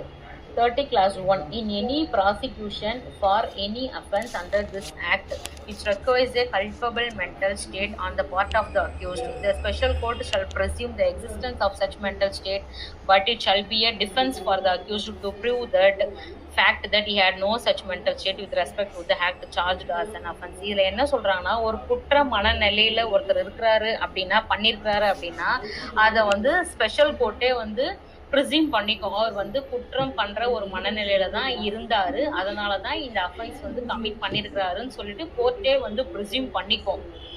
But இதுல என்னன்னு சொல்றாங்கன்னா, but it shall be a defence for the accused. அவர் வந்து நான் குற்றம் பண்ற மனநிலையில இல்ல அப்படின்ட்டு ஒரு அக்யூஸ்ட் வந்து அவர் ப்ரூவ் பண்றாரு அப்படின்னா ஓகே. அப்படி அவர் வந்து இதுல இன்னொரு நெக்ஸ்ட் கிரவுண்ட்ல சொல்லுவாங்க பாருங்க, for the purposes of this section a fact is said to be proved only where the special court believes it to exist beyond reasonable doubt. நான் குற்றம் பண்ற மனநிலையில இல்லைன்னு சொல்லிட்டு சந்தேகத்துக்கு இடமின்றி நிரூபிச்சா மட்டும்தான் court it will not take as presume. அப்படி இல்ல, நீங்க சந்தேகத்துக்கு இடமின்றி நீங்க நிரூபிக்கல அப்படின்னா கோர்ட் வந்து ப்ரிசூம் பண்ணிக்கும் நீங்க குற்றம் பண்ற மனநிலையில தான் நீங்க இருந்தீங்க அப்படின்னு சொல்லிட்டு கோர்ட்டே வந்து பிலீவ் பண்ணிக்கும், ப்ரிசூம் பண்ணிக்கும். அததான் இதுல சொல்றாங்க. Next, not merely when its existence is established by a preponderance of probability. இதுல என்ன சொல்றாங்கன்னா, குற்றம் பண்ற மனநிலையில இருந்திருக்கக்கூடிய சாத்தியக்கூறுகள் இருக்குன்னு நிரூபிக்க கூடாது. குற்றம் பண்ற மனநிலையில நீங்க இல்ல அப்படின்றத நீங்க நிரூபிச்சா மட்டும்தான் இதை வந்து நீங்க நான் கல்பபிள் மென்டல் ஸ்டேட்னு ஒத்துக்க முடியும். அப்படி இல்லைன்னா கோர்ட் வில் ப்ரிசூம்னு சொல்லிடுறாங்க. இதுக்கு எக்ஸ்பிளனேஷன் பாத்தீங்கன்னா, culpable mental state includes intention, motive, knowledge of a fact, believe or reason to believe. So இது எல்லாமே இந்த கல்பபிள் மென்டல் ஸ்டேட்ல வந்து இருக்கும் அப்படின்றாங்க. So next section 31, application of code of criminal procedure to proceedings before a special court. Save as otherwise provided in the act, the provisions of CRPC including the provisions as to bail and bond shall apply to the proceedings before a special court, and for the purposes of the said provisions special court shall be deemed to be a court of session, and the person conducting a prosecution before a special court shall be deemed to be a public prosecutor. இப்போ நார்மலாக இருக்கிற கோர்ட்டில் வந்து ஒரு public prosecutor இருக்கார் அப்படின்னா அவங்கள public ப்ராசிக்யூட்டர்னு சொல்லுவோம். இப்போ ஸ்பெஷல் கோர்ட்டில் இவங்கள வந்து எப்படி அசைன்மெண்ட் பண்ணுறாங்க அப்படின்னா, கோர்ட் ஆஃப் செஷன்ஸில் இருக்கிறாங்க அப்படின்னா அதே பர்சன்ஸை இப்போ ஸ்பெஷல் கோர்ட்லேயும் அவங்கள என்கேஜ் பண்ணி அவங்க பிபியாக இருக்கிறாங்கன்னா அவங்கள வந்து deemed to be a public prosecutor தான் கன்சிடர் பண்ணணும். ஸோ அதுக்கு வந்து பப்ளிக் ப்ராசிக்யூட்டருக்கு டெஃபினேஷன் பார்த்தீங்கன்னா அவங்க பிஎன்எஸ்எஸ்லேயே சொல்லியிருக்காங்க. ஸோ இந்த code of criminal procedure code இப்போ வந்து பிஎன்எஸ்எஸ்லேயே சொல்லியிருக்காங்க. ஸோ ஸ்பெஷல் கோர்ட்ல அவங்க டீல் பண்றாங்க, கோர்ட் ஆஃப் செஷன்ஸ்ல அவங்க டீல் பண்றாங்க ப்ராசிக்யூஷனுக்காக அப்படின்னா அவங்களே வந்து ஸ்பெஷல் கோர்ட்ல பப்ளிக் ப்ராசிக்யூட்டராகவே அவங்கள வந்து கன்சிடர் பண்ணணும்னு சொல்லிட்டு ஸோ இந்த செக்ஷன் வந்து சொல்லுது. செக்ஷன் நெக்ஸ்ட் வந்து section 32, chapter 8, section 32 special public prosecutors. அதில் கிளாஸ் 1 பார்த்தீங்கன்னா, state government shall by notification in the official gazette appoint a special public prosecutor for every special court for conducting cases only under the provisions. ஒரு official கெசட்ல ஒரு government வந்து declare பண்ணணும், இந்த மாதிரி சோன்ஸ் of persons வந்து நாங்கள் ஸ்பெஷல் கோர்ட்டுக்கு ஸ்பெஷல் பப்ளிக் ப்ராசிக்யூட்டராக நாங்கள் அப்பாயின்மெண்ட் பண்ணியிருக்கோம்னு சொல்லிட்டு அஃபிஷியல் கெசட்ல அவங்க நோட்டிஃபை பண்ணாங்கன்னா he may be considered as a special public prosecutor. Next, a person shall be eligible to be appointed as a special public prosecutor under subsection 1 only if he had been practiced for not less than 7 years. 7 yearsக்கு கீழே அவங்க practice பண்ணி இருக்கக்கூடாது. மோர் தென் 7 years அவங்க இருந்தாங்கன்னா அவங்க வந்து special public ப்ராசிக்யூட்டருக்கு qualified அப்படின்ற மாதிரி இதை சொல்றாங்க. Next, third, every person appointed as a special public prosecutor under this section shall be deemed to be a public prosecutor within the meaning of CRPC and shall have effectively. Public ப்ராசிக்யூட்டர்ன்ற meaning வந்து சிஆர்பிஸ்ல என்ன சொல்லியிருக்காங்க அதே தான் இங்கேயுமே உங்களுக்கு applicable ஆகும். ஸோ அவங்க தான் வந்து ஸ்பெஷல் பப்ளிக் ப்ராசிக்யூட்டர்னு சொல்லிட்டு கன்சிடர் பண்ணணும்னு சொல்றாங்க. Next chapter 8 procedure and powers of special courts and recording evidence. So ஒரு ஸ்பெஷல் கோர்ட்டுக்கு உண்டான பவர்ஸ், ஒரு எவிடன்ஸை வந்து எப்படி ரெக்கார்ட் பண்ணணும் அப்படின்னு சொல்லிட்டு செக்ஷன் 33ல சொல்றாங்க. A special court may take cognizance of any offense without the accused being committed to it for trial upon receiving a complaint of fact which constitutes such offense or a police report such facts. ஒரு அஃபென்ஸை வந்து அவங்க commit பண்றாங்க, அந்த offence வந்து court வந்து cognisance எடுக்குது அப்படின்னா அவங்க வந்து பேஸ்ட் அப்பான் ஏ போலீஸ் ரிப்போர்ட்டை வச்சும் அவங்க காக்னிசன்ஸ் எடுப்பாங்க. அப்படி இல்லைன்னா ஒரு கம்ப்ளைண்ட் அவங்க கொடுத்துருப்பாங்க, அந்த கம்ப்ளைண்ட்டை பேஸ் பண்ணியும் வந்து ஒரு கோர்ட் வந்து காக்னிசன்ஸ் வந்து எடுக்கலாம் அப்படின்னு சொல்லிட்டு இதை சொல்றாங்க. இதுல வந்து ஒரு ஜட்ஜ்மெண்ட் வந்து ஒரு ஒரு ஒரு லேடி வந்து ஓப்பன் கோர்ட்ல போயிட்டு ஒரு கம்ப்ளைண்ட் வந்து அவங்க கொடுக்குறாங்க. அந்த கம்ப்ளைண்ட் வந்து ஜட்ஜ் வந்து ரிசீவ் பண்றாரு போக்சோக்காக. ரிசீவ் பண்ணிட்டு அவங்க என்ன பண்றாங்க அப்படின்னா அவர் வந்து அதை வந்து ஃபார்வர்ட் பண்றாரு. யாருக்கு ஃபார்வர்ட் பண்றாருன்னா கமிஷனர் ஆஃப் போலீஸ்க்கு அவர் ஃபார்வர்ட் பண்ணி நீங்க வந்து இந்த கம்ப்ளைண்ட் மேல வந்து நீங்க வந்து ஆக்ஷன் எடுங்கன்னு சொல்லிட்டு ஒரு ஜட்ஜ் வந்து ஸ்பெஷல் ஜட்ஜ் வந்து forwarding the complaint to the commissioner. இந்த மாதிரி வந்து பண்ணலாமா பண்ணக்கூடாது அப்படின்னு சொல்லிட்டு ஒரு ஜட்ஜ்மெண்ட் வந்து டிசைட் பண்ணிருக்காங்க. அது ஜட்ஜ்மெண்ட் என்னன்னா news Tamil 24/7 versus Shruti Tilak 2025 year volume 1 law weekly criminal page number 420. இதுல என்ன டிஸ்கஸ் பண்ணிருப்பாங்க அப்படின்னா இல்லீகாலிட்டியும் இர்ரெகுலாரிட்டியும் டிஸ்கஸ் பண்ணியிருப்பாங்க. இல்லீகாலிட்டி அப்படின்னா which vitiates the entire proceedings, அது வந்து சட்டவிரோதம். இர்ரெகுலாரிட்டின்னு பார்த்தீங்கன்னா which will not vitiate the entire proceedings. இதுதான் இர்ரெகுலாரிட்டிக்கும் இல்லீகாலிட்டிக்கும் உள்ள டிஃபரன்சஸ். இதுல இவங்க என்ன சொல்றாங்க அப்படின்னா order of the special judge forwarding the complaint to the commissioner of police is merely irregularity. It cannot be treated as illegality அப்படின்றாங்க. இது வந்து சட்டவிரோதம் கிடையாது, இது வந்து ஒரு ஒழுங்கின்மை தானே தவிர இது சட்டவிரோதம் கிடையாது. Moreover, there is no bar from special judge forward the complaint in the POCSO Act. அவங்களுக்கு வந்து பார் கிடையாது, ஒரு கம்ப்ளைண்ட் வந்து அவங்க ஃபார்வர்ட் பண்றதுக்கு அப்படி பண்ணலாம் அப்படின்னு சொல்லி இந்த ஜட்ஜ்மெண்ட் வந்து சொல்லியிருந்தாங்க. Judgment name news Tamil 24/7 versus Shruti Tilak. இந்த கேஸ்ல வந்து இவங்க சொல்லியிருப்பாங்க இது. ஸோ ஃபார்வர்ட் பண்ணலான்ட்டு. ஸோ நெக்ஸ்ட் வந்து section 33 subclause 2. The special public prosecutor or as the case may be, the counsel appearing for the accused shall, while recording the examination in chief or cross-examination or re-examination of the child, communicate the questions to be put to the child to the special court which shall intend to those questions to the child.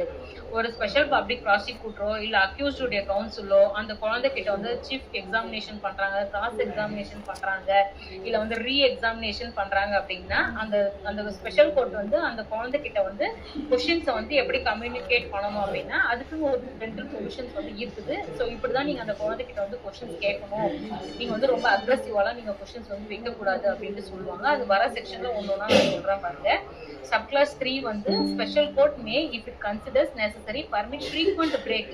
அந்த குழந்தைய நீங்க examination பண்றீங்க அப்படின்னா அதுக்கு ஃப்ரீக்வெண்டா break கொடுக்கணும். Trial டைம்ல எப்பப்பெல்லாம் அது பிரேக் தேவைப்படுதோ, அந்த குழந்தை எப்பப்பெல்லாம் ஃபீல் பண்ணுதோ பிரேக் வேணும்னு சொல்லிட்டு அப்பப்பெல்லாம் அந்த குழந்தைக்கு வந்து பிரேக் கொடுக்கணும்னு சொல்றாங்க. Next, the special court shall create a child friendly atmosphere by allowing a family member, a guardian, a friend or a relative in whom the child has trust or confidence to be present in the court.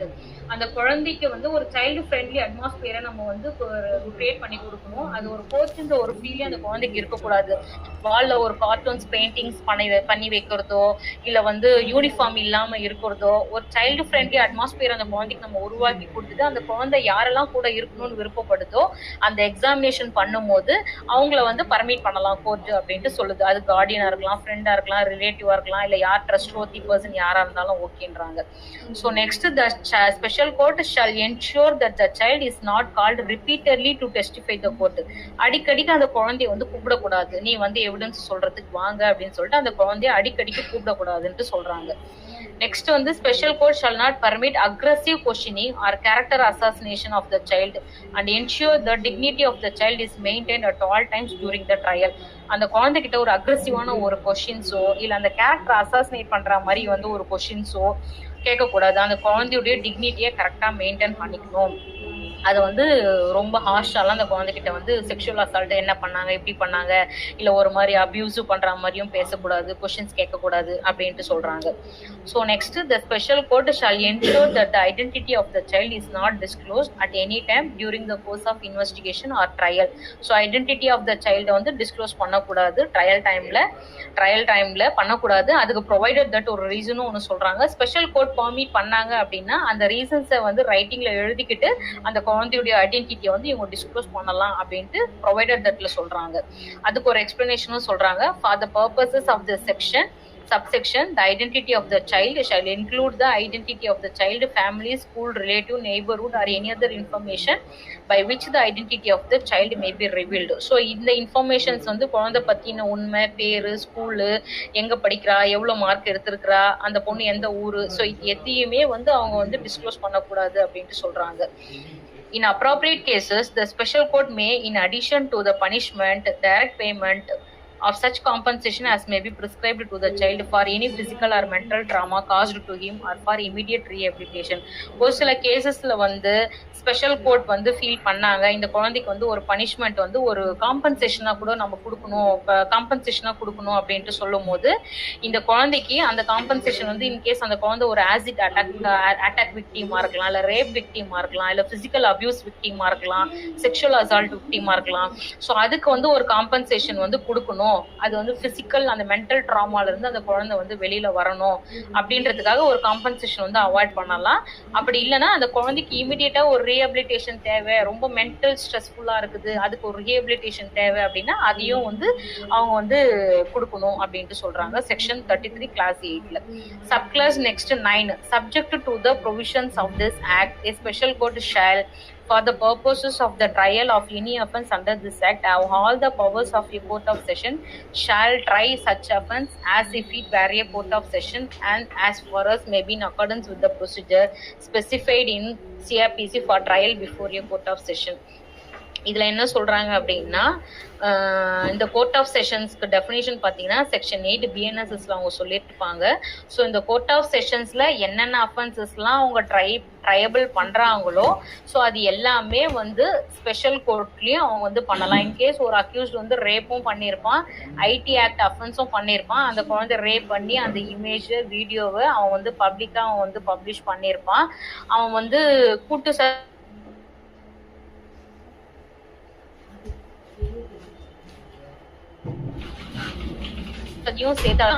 Attract ஆகும், ID act attract ஆகும். So இது எல்லாமே attract ஆகும் போது இதை வந்து court of செஷன்ல தான் deal பண்ணணுமானா கிடையாது, ஸ்பெஷல் கோர்ட்லயே டீல் பண்ணலாம், போக்சோ கோர்ட்லயே வந்து இந்த கேசஸ் எல்லாமே வந்து டீல் பண்ணலாம் அப்படின்னு சொல்றாங்க இதுல. So next is section 34, procedure in case of commission of offence by child and determination of age by special court. Where any offence under this act is committed by a child, such a child shall be dealt with under the provisions of JJ Act. இதுல வந்து என்னன்னா அந்த குழந்தையுடைய age பத்தி வந்து அவங்க விசாரணை வந்து கண்டிப்பா செஞ்சிருக்கணும் அப்படின்றாங்க. அந்த குழந்தையுடைய ஏஜை இவங்க டிட்டர்மைன் பண்ணணும் அப்படின்றாங்க. என்ன அஃபென்ஸ் இதுக்கு கீழே வந்து அந்த சைல்டு பண்ணி இருந்தாலும், அந்த சைல்டு விக்டிமா இருந்தாலும் அந்த சைல்டுடைய ஏஜை வந்து டிட்டர்மைன் பண்ணணும் அப்படின்ட்டு இதை சொல்றாங்க. Next, if any question arises in any proceedings before the special court, whether a person is a child or not, such question shall be determined by the special court after satisfying itself about the age of such person, and it shall record in writing its reason for such determination. இப்போ வந்து அந்த court வந்து பார்க்கும்போது தெரியும் அந்த குழந்தைக்கு வந்து வயசு ஒரு 10 தான் இல்லை 12 தான் அப்படின்றது தெரியும். அதை தெரிஞ்சுக்கிட்டு அந்த குழந்தையுடைய மார்க் ஸ்டேட்மெண்ட்டோ இல்லை பர்த் சர்டிஃபிகேட்டோ அதெல்லாம் ப்ரூஃப் எல்லாம் அவங்க பார்த்து குழந்தையோட ஏஜை வந்து அவங்க 17 டிட்டர்மைன் பண்ணி வச்சு அதை அவங்க சாட்டிஸ்ஃபைடு பண்ணி அது வந்து எது மூலியமா நான் அந்த குழந்தையோட ஏஜை நான் டிட்டர்மைன் பண்ணேன்னு சொல்லிட்டு அந்த ரீசனை அவங்க அதில் நோட் பண்ணி அதில் அவங்க வைக்கணும் அப்படின்ட்டு இதில் சொல்றாங்க. நெக்ஸ்ட் சப்கிளாஸ் 3ல no order made by the special court shall be deemed to be இன்வாலிட்னா, இப்போ இன்கேஸ் இந்த சப்கிளாஸ் 2ல அவங்க 17ன்னு சொல்லிட்டு ஏஜ் டிட்டர்மைன் பண்ணிட்டாங்க, இதுல வந்து இல்லை நாங்கள் வேற ஒரு ப்ரூஃப் நாங்கள் வச்சுட்டு இருக்கிறோம், அந்த ப்ரூஃப்ல வந்து குழந்தையோட ஏஜ் வந்து 18ன்னு சொல்லிட்டு இருக்குது. ஸோ நீங்கள் அந்த முன்னாடி பண்ண 17 நீங்கள் டிட்டர்மைன் பண்ண ஏஜ் வந்து அது இன்வாலிட் ஆகுமான்னு கேட்டால் அது இன்வாலிட் ஆகாது, அதுவும் வேலிட் தான். இப்போ இவங்க சொன்ன 18ன்ற ஏஜுமே வந்து வேலிட் தான். இது ரெண்டு கடைசியா ட்ரையல் அவங்க டிஸ்கஸ் பண்ணி எந்த ஏஜ் வந்து கரெக்டான ஏஜ்னு சொல்லிட்டு பேஸ்ட் ஆன் டாக்குமெண்ட்ரி ப்ரூஃபை வச்சு அவங்க வந்து டிசைட் பண்ணுவாங்க. ஸோ இதுதான் இந்த செக்ஷன்ல சொல்றாங்க. ஸோ நெக்ஸ்ட் வந்து section 35 period for recording of evidence of child disposal of case. 35 class 1 the evidence of the child shall be recorded within a period of 30 days of the special court taking cognizance of the offence and reasons for delay if any shall be recorded. இவங்க special court வந்து கேஸை வந்து அவங்க எடுத்துட்டாங்க, taken on file எடுத்துட்டாங்க, cognisance எடுத்துட்டாங்க அப்படின்னா அது எடுத்த 30 நாளுக்குள்ளார அவங்க வந்து அந்த எவிடன்ஸை வந்து அவங்க ரெக்கார்ட் பண்ணணும். அப்படி இல்ல டிலே ஆகுது அப்படின்னா அந்த ரீசன் ஃபார் டிலேவை அவங்க மென்ஷன் பண்ணியே ஆகணும் ஸ்பெஷல் கோர்ட் அப்படின்னு சொல்றாங்க. Next special court shall complete the trial as far as possible within a period of 1 year from the date of taking cognizance. Offence என்னைக்கு அவங்க காக்னிசன்ஸ் எடுக்கிறாங்களோ அதுல இருந்து 1 year குள்ளார ட்ரையலை வந்து ஆஸ் ஃபார் அஸ் பாசிபிள் எவ்வளவு சீக்கிரம் முடிக்க முடியுமோ வித்தின் 1 year குள்ளார இவங்க இதை வந்து முடிச்சிடணும் அப்படின்ட்டு சொல்றாங்க செக்ஷன் 35ல. So next section 36 child not to see accused at the time of testifying. Section 36 class 1 the special court shall ensure that the child is not exposed in any way to the accused at the time of recording of the evidence, while at the same time ensuring that the accused is in a position to hear the statement of the child and communicate with this accused with this advocate. ஒரு குழந்தை statement record பண்றாங்க, ஒரு குழந்தை witness சொல்லுது அப்படின்னா அந்த இடத்துல வந்து அக்யூஸ்ட் வந்து வியூ பாக்குற வியூல இருக்கக்கூடாது, எங்கேயாச்சும் மறைவா இருக்கிற மாதிரி இருக்கணும். ஆனா அந்த குழந்தை சொல்ற ஸ்டேட்மெண்ட்டை அவன் ஹியர் பண்ணி அவனுடைய அட்வொகேட் கிட்ட அவன் கம்யூனிகேட் பண்ணிக்கலாம், ஆனா வியூல மட்டும் இருக்கக்கூடாது அப்படின்ட்டு இதை சொல்றாங்க. சைல்டு வந்து அந்த குழந்தைய பார்க்க கூடாது அப்படின்றாங்க at the time of recording of evidence. So next, for the purpose of subsection 1, the special court may record the statement of a child through video conferencing or by utilizing single visibility mirror or curtain or any other device. நீங்க வீசில பண்றீங்க அப்படின்னாலும் அந்த குழந்தையோட ஐடென்டிட்டியும் அந்த accused கிட்ட காட்டக்கூடாது. நீங்க வந்து இன் கேஸ் ஓப்பன் கோர்ட்ல நீங்க பண்றீங்க அப்படின்னா ஒரு ஸ்கிரீன் எல்லாம் ஒன்று போட்டுட்டு அந்த சைல்டு கிட்ட இருந்து நீங்க ஸ்டேட்மெண்ட் வந்து ரெக்கார்ட் பண்ணணும், அக்யூஸ்ட் அந்த குழந்தை வந்து பார்க்கக்கூடாது. அதுதான் இதுல சொல்றாங்க. Next section 37 trials to be conducted in camera proceedings பத்தி சொல்றாங்க. The special court shall try cases in camera and in the presence of the parents of the child or any person in whom the child has trust. So proceedings அவங்க பண்றாங்க, trials evidences அவங்க record பண்றாங்க அப்படின்னா அம்மா அப்பா கூட இருக்கலாம், அப்படி இல்லையா அந்த குழந்தை யார் அதிகமா நம்புதோ யார் மேல நம்பிக்கை இருக்குதோ அவங்க கூட வச்சுட்டு பண்ணலாம். எல்லா டோர்ஸும் ஓப்பன், எல்லா விண்டோஸ் எல்லாத்தையுமே வந்து க்ளோஸ் பண்ணிட்டு இன் கேமரா ப்ரொசீடிங்ஸ் அந்த குழந்தைகிட்ட வந்து ஸ்டேட்மெண்ட்ஸ் வந்து ரெக்கார்ட் பண்ணணும் அப்படின்றாங்க. Provided that where the special court is of opinion that the child needs to be examined as a place other than court, அந்த குழந்தை வந்து எனக்கு கோர்ட்டை தவிர வேற ஏதாவது பிளேஸ்ல என்னை வச்சு எக்ஸாமின் பண்ணுங்க அப்படின்ட்டு ஃபீல் பண்ணுச்சு அப்படின்னா அதுக்குமே ஒரு கமிஷன் வந்து இவங்க கான்ஸ்டியூட் பண்ணணும். shall proceed to issue a commission in accordance with the provisions of CRPC. as per CRPC இப்போ BNSS செக்ஷன் 319 படி ஒரு கமிஷன் ஒன்று ஃபார்ம் பண்ணி அந்த குழந்தைய அங்க வச்சு ஸ்டேட்மெண்ட் வந்து ரெக்கார்ட் பண்ணலாம் அப்படின்ட்டு இந்த செக்ஷன் 37ல வந்து சொல்றாங்க. So next section 38 assistance of an interpreter or expert while recording evidence of a child. Subclass 1 wherever necessary the court may take the assistance of a translator or interpreter having such qualifications, experience and payment of such fees as may be prescribed while recording the evidence of the child. குழந்தைகிட்ட அந்த statement record பண்ணும்போது feel பண்ணுச்சுன்னா translator வேணும் இல்லை interpreter வேணும்னு feel பண்ணுச்சுன்னா அதுக்கு உண்டான குவாலிஃபிகேஷன் எக்ஸ்பீரியன்ஸ் உள்ள பர்சன்ஸ் அப்பாயின்மெண்ட் பண்ணி அவங்களுக்கு உண்டான ஃபீஸை பே பண்ணி ஸ்டேட்மெண்ட் வந்து இவங்க எவிடன்ஸ் வந்து அவங்க ரெக்கார்ட் பண்ணலாம் அப்படின்ட்டு சொல்றாங்க. Next if a child has a mental or physical disability, the special court may take the assistance of a special educator or any person familiar with the manner of communication of the child or an expert in that field having such qualification, experience and payment of such fees as may be prescribed to record the evidence of the child. குழந்தை mental டிசபிலிட்டியா இருக்கு இல்ல physical டிசபிலிட்டியா இருக்கு, எனக்கு வந்து special educator வேணும், எனக்கு வந்து ஒரு சைக்காட்ரிஸ்ட் வேணும், இல்லை எனக்கு வந்து ஒரு அசிஸ்டன்ஸ் வேணும் அப்படின்னு ஃபீல் பண்ணுச்சுன்னா அந்த அசிஸ்டன்ட்டுமே வந்து இந்த கோர்ட் வந்து அவங்களுக்கு ரெடி பண்ணி கொடுத்து அது அவங்க மூலியமா அந்த குழந்தைகிட்ட இருந்து எவிடன்ஸ் வந்து ரெக்கார்ட் பண்ணலாம் அப்படின்னு சொல்லிட்டு செக்ஷன் 38ல வந்து சொல்றாங்க. Next chapter 9 miscellaneous section 39 guidelines for child to take assistance or expert. Subject to such rules as may be made in this behalf, state government shall prepare guidelines for use of non-governmental organization, professional, expert or persons having knowledge of psychology, social work, physical health, mental health, child development to be associated with the pre-trial and trial stage to assist the child. அதாவது வந்து ஒரு state government வந்து ஒரு guidelines ஒன்று form பண்ணி நான் government organisation இல்லை professionals என்ன மாதிரியான ப்ரொஃபஷனல்னா ஒரு சைக்காட்ரிஸ்ட் இல்லை வந்து குழந்தைங்களுக்கு வந்து ஒரு சைல்டு எஜுகேஷன்ஸ் எடுக்கிற மாதிரி இல்லை ஒரு மோட்டிவேஷனலாக பேசுகிற மாதிரி ஒரு சைக்காலஜி டிபார்ட்மெண்ட் இல்லை ஃபிசிக்கல் ஹெல்த் ரிலேட்டட் டிபார்ட்மெண்ட் இருக்கிற பர்சன்ஸ் எல்லாம் வந்து அவங்க ட்ரைன் பண்ணி ஒரு குழந்தை குழந்தைகிட்ட ட்ரையல் ஸ்டேஜ்ல ரெக்கார்டிங்ஸ் பண்றதுக்கு எவிடன்ஸ் எடுக்கிறதுக்கு இவங்கெல்லாம் வந்து ஹெல்ப் பண்ணலாம், அதுக்கு ஒரு கைட்லைன்ஸ் வந்து இவங்க ஃபார்ம் பண்ணலாம் அப்படின்னு சொல்லிட்டு செக்ஷன் 39ல வந்து இவங்க சொல்றாங்க. Pre trial stage or trial stage அப்படின்றாங்க. So next 40 right of child to take assistance of legal practitioners. Subject to the provision of section 301 of the CRPC, the family or the guardian of the child shall be entitled to the assistance of a legal counsel of the choice. இப்போ வந்து prosecution தான் யூஸ்வலா பாத்தீங்கன்னா ஒரு விக்டிம்க்கு வந்து இருப்பாங்க. இதுல வந்து இவங்க என்ன சொல்றாங்க அப்படின்னா, அந்த குழந்தை ஃபீல் பண்ணுச்சு அப்படின்னா ஒரு லீகல் கவுன்சிலுமே வந்து அவங்க வந்து அசிஸ்ட் பண்ணிக்கலாம் அவங்க அப்படின்ற மாதிரி சொல்றாங்க. Guardian of the child shall be entitle to assistance of a legal counsel for their own choice. அவங்க வந்து இந்த ஆக்டுக்கு எந்த அஃபென்ஸ் பண்ணிருந்தாலுமே கூட அவங்க வந்து ஒரு லீகல் கவுன்சிலுடைய அசிஸ்டன்ஸ் வந்து அவங்க வந்து ஹெல்ப் பண்ணிக்கலாம் அப்படின்ற மாதிரி சொல்றாங்க. இதுல ப்ரொவைடட் தட் சொல்றாங்க, if the family or guardian வந்து unable to afford legal counsel, ஒரு லீகல் கவுன்சில அவங்களால அஃபோர்ட் பண்ண முடியல அப்படின்னா லீகல் சர்வீஸ் அத்தாரிட்டி கூட இவங்களுக்கு வந்து ப்ரொவைட் பண்ணலாம் ஒரு அசிஸ்டன்ஸ்க்கு, ஒரு அட்வொகேட் அப்படின்ற மாதிரி சொல்றாங்க செக்ஷன் 40ல.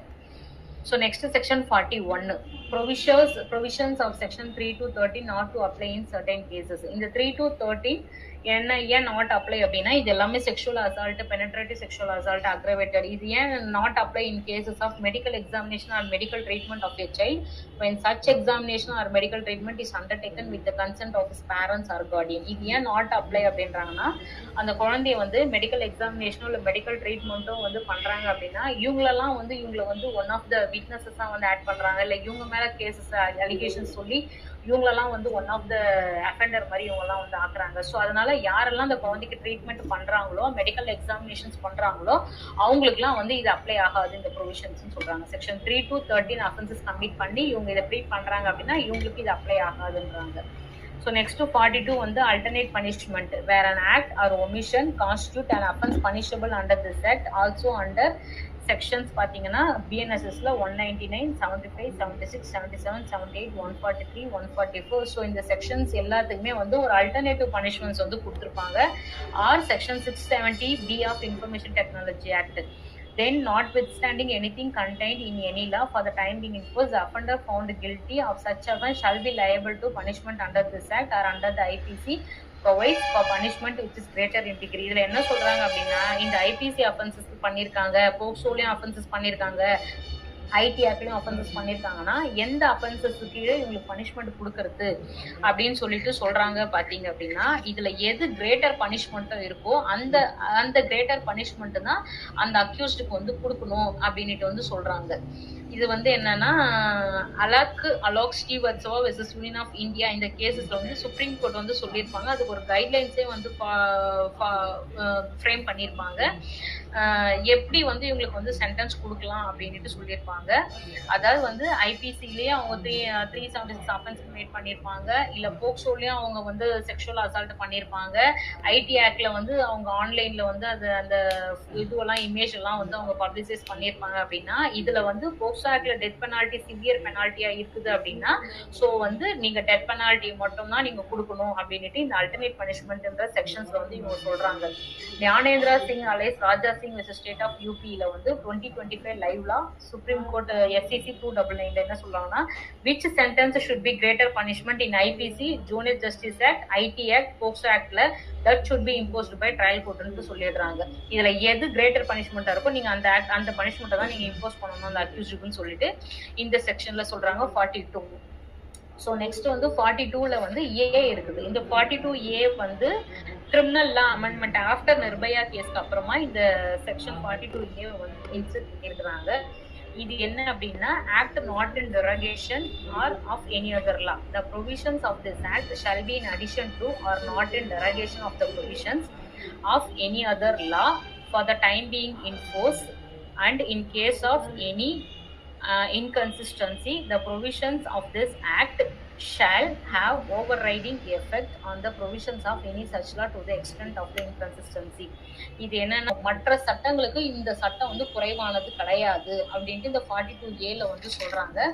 இதுலயே பாத்தீங்க அப்படின்னா உங்களுக்கு வந்து இப்போ பெயில் ஏபி பெயில்லாம் வந்து இருக்குது. அது வந்து ஸ்பெஷல் கோர்ட்ல வந்து வருமா அப்படின்னு கேட்டீங்க அப்படின்னா அது வந்து ஒரு கேஸ்ல வந்து டிசைட் பண்ணியிருக்காங்க. இப்ப நிறைய பேர் வந்து போக்சோ கேஸ்ல வந்து ஏபி வந்து நம்ம அப்ளை பண்றோம் அப்படின்னா டிஸ்ட்ரிக்ட் கோர்ட்ல நீங்க போயிட்டு போடுங்க, இல்ல வந்து நீங்க ஸ்பெஷல் கோர்ட்ல தான் அது வந்து மெயின்டெனபிள் ஆகும் அப்படின்ட்டு சொல்லிலாம் ரிட்டர்ன் பண்ணுவாங்க. ஸோ இது ஆக்சுவலா இதை வந்து என்னன்னா இது வந்து ஒரு கேஸ்ல வந்து அவங்க டிசைட் பண்ணியிருக்காங்க. அது என்ன கேஸ் அப்படின்னு பாத்தீங்க அப்படின்னா செக்ஷன் 42A வந்து இது சொல்லியிருக்காங்க. Nagarajan versus State of Tamil Nadu, the Additional Registrar General, Madurai Bench of Madras High Court. இதுல வந்து அவங்க என்ன சொல்றாங்க அப்படின்னா ஏபி வந்து ஒருத்தவங்க வந்து ஃபைல் பண்றாங்க ஸ்பெஷல் கோர்ட்ல. அவங்க வந்து ரிட்டர்ன் பண்ணிடுறாங்க. என்னன்னா இது வந்து இங்க மெயின்டெனபிள் ஆகாது, நீங்க வந்து டிஸ்ட்ரிக்ட் செஷன்ஸ் கோர்ட்ல போய் நீங்க ஃபைல் பண்ணுங்க அப்படின்ட்டு சொல்றாங்க. டிஸ்ட்ரிக்ட் செஷன்ஸ் கோர்ட்ல எடுத்துன்னு போயிட்டு அங்க ஃபைல் பண்றாங்க. அவர் அங்க பப்ளிக் ப்ராசிக்யூட்டர் வந்து அப்ஜெக்ட் பண்றாரு. இது வந்து இங்க வராது, AP is maintainable only before the special court, not before this கோர்ட்னு சொல்லிட்டு பப்ளிக் ப்ராசிக்யூட்டர் வந்து அப்ஜெக்ட் பண்றாங்க. உடனே செஷன்ஸ் ஜட்ஜ் என்ன பண்றாங்க அப்படின்னா ஒப்பீனியன் வந்து ஹைகோர்ட்ல நம்ம வாங்கணும் அப்படின்னு சொல்லிட்டு அண்டர் செக்ஷன் 395 சிஆர்பிசி மூலமா அவங்க வந்து ஒப்பீனியன் வந்து சீக் பண்றாங்க. ஸோ ஒப்பீனியன் சீக் பண்ணும்போது ஹைகோர்ட் ரெஜிஸ்ட்ரி என்ன பண்ணுதுன்னா ஒரு பெஞ்ச் கான்ஸ்டியூட் பண்றாங்க. Sathyanarayanan ji and Bharathidasan ji bench constitute பண்ணி வெதர் ஏபி இஸ் மெயின்டெனபிள் அப்படின்றத கேட்கறாங்க. Issue was decide by this honourable court stated that AB in POCSO cases maintainable special court மட்டும் அப்படின்ட்டு இவங்க வந்து சொல்றாங்க. ஏபி வந்து நீங்க ஸ்பெஷல் கோர்ட்ல தான் நீங்க ஃபைல் பண்ணணும், that is maintainable under this special court. நீங்க வந்து கோர்ட் ஆஃப் செஷனுக்கு நீங்க போகணும்னு அவசியமே கிடையாது. நீங்க எந்த ஸ்பெஷல் கோர்ட்ல நீங்க கேசஸ் நீங்க கண்டக்ட் பண்றீங்களோ அங்கேயே நீங்க வந்து ஏபி மெயின்டெனபிள்னு சொல்லிட்டு இந்த பெஞ்ச் வந்து ஆர்டர் வந்து டிக்டேட் பண்றாங்க. அந்த கேஸ் தான் வந்து additional registrar general Madurai bench of Madras high court reference number 2 of 2020. இதுதான் இந்த கேஸ் உடைய ஜட்மெண்ட். ஸோ இது வந்து ஏபி வந்து இங்க மெயின்டைன் பண்ணலாம் அப்படின்றதுக்காக. இன்னொரு கேசஸ் வந்து நாகராஜன் வெர்சஸ் ஸ்டேட் ஆஃப் தமிழ்நாடுல வந்து செக்ஷன் 42 and 42A வந்து ஒன்னு சொல்றாங்க. என்ன சொல்றாங்க அப்படின்னா இப்போ ஒருத்தர் வந்து செக்ஷன் 376 ஐபிசி ஒரு அஃபென்ஸ் பண்றாரு, செக்ஷன் 4 ஆஃப் போக்சோவும் அஃபென்ஸ் பண்றாரு அப்படின்னா அவருக்கு எந்த பனிஷ்மெண்ட் வந்து கொடுக்கலாம் அப்படின்னா லைஃப் இம்ப்ரிசன்மெண்ட் தான் கொடுக்கணும். அப்படின்னா life imprisonment shall mean remainder of natural லைஃப்ன்றாங்க. வந்து ட்ரையல் கோர்ட்ல இருந்து அப்பலேட் கோர்ட்டுக்கு வந்து போறாங்க. எனக்கு இந்த பனிஷ்மெண்ட் வந்து பத்தல, எனக்கு இதை வந்து நீங்க என்ஹான்ஸ்மெண்ட் பண்ணி கொடுங்கன்னு சொல்லிட்டு ஹைகோர்ட்டுக்கு போன உடனே ஸ்டேட் வந்து என்ன பண்றாங்கன்னா வந்து ஸ்டேட் ஆஃப் விக்டிமும் வந்து அப்பீல் ப்ரிஃபர் பண்றாங்க. அங்க ப்ரிஃபர் பண்ணி மாடிஃபிகேஷன் எங்களுக்கு பண்ணுங்க, பனிஷ்மெண்ட் எங்களுக்கு என்ஹான்ஸ் பண்ணுங்க, லைஃப் இம்ப்ரிசன்மெண்ட் பத்தல எங்களுக்கு டெத் சென்டென்ஸ் கொடுங்கன்னு சொல்லிட்டு என்ஹான்ஸ்மெண்ட்டுக்காக போறாங்க.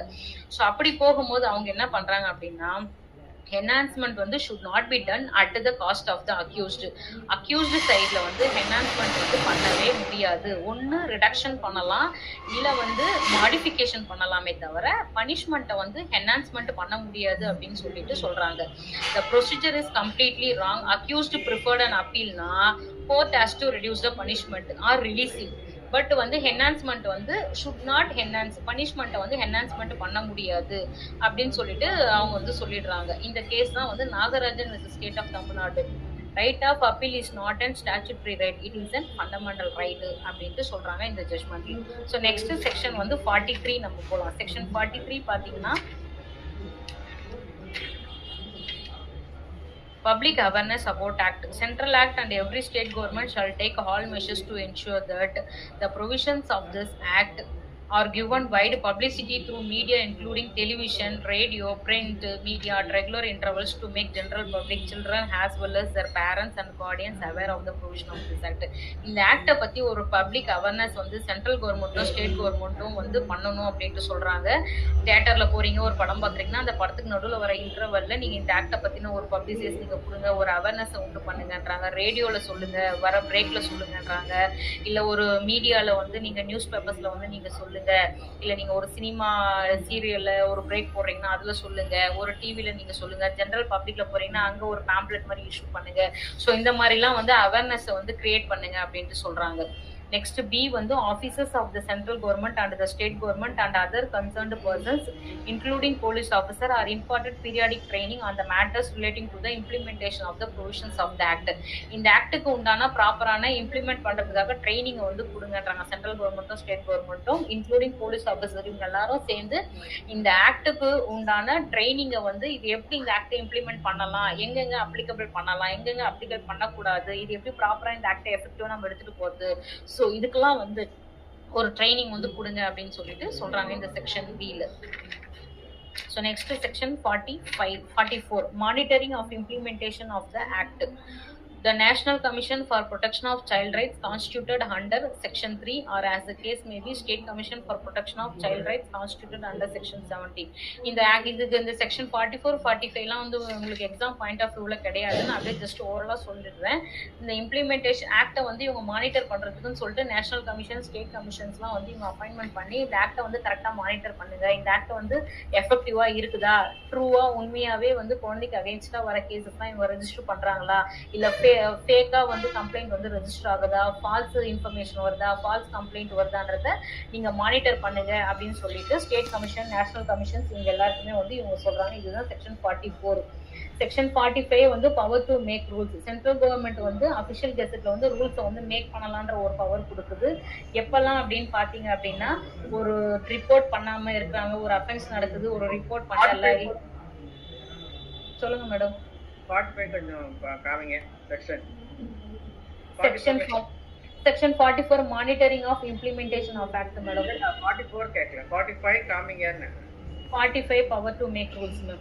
இதுல வந்து அவங்க எப்பெல்லாம் வந்து ரூல்ஸை வந்து மேக் பண்ணலான்றதுக்கு சென்ட்ரல் கவர்மெண்ட்டுக்கு அதிகாரம் கொடுக்குறாங்க. எப்பெல்லாம் பண்ணலாம் அப்படின்னா, ஒரு அஃபென்ஸ் வந்து நடக்குது, அதை அவங்க ரிப்போர்ட் பண்ணாம இருக்கிறாங்க, ஒரு போர்னோகிராஃபிக் மெட்டீரியல் வந்து அவங்க ஸ்டோர் பண்ணி வச்சுட்டு இருக்காங்க, அதை வந்து அவங்க வந்து இன்டென்ஷனலா பார்க்கணும் அப்படின்ட்டு இருக்கிறாங்க, இல்ல அதை டெஸ்ட்ராய் பண்ணாம வச்சுட்டு இருக்காங்க, இல்ல அதை டெலிட் பண்ணாம வச்சுட்டு இருக்காங்க. ஸோ இந்த மாதிரி சைல்டுக்கு அகேன்ஸ்டாலாம் அஃபென்சஸ் நடக்கும் போது வந்து நீங்க வந்து சென்ட்ரல் கவர்மெண்ட் வந்து நீங்க ரூல்ஸை வந்து மேக் பண்ணலாம் அப்படின்ட்டு சொல்றாங்க. நெக்ஸ்ட் வந்து reporting about pornographic material in any form involving a child under section 15 class 2.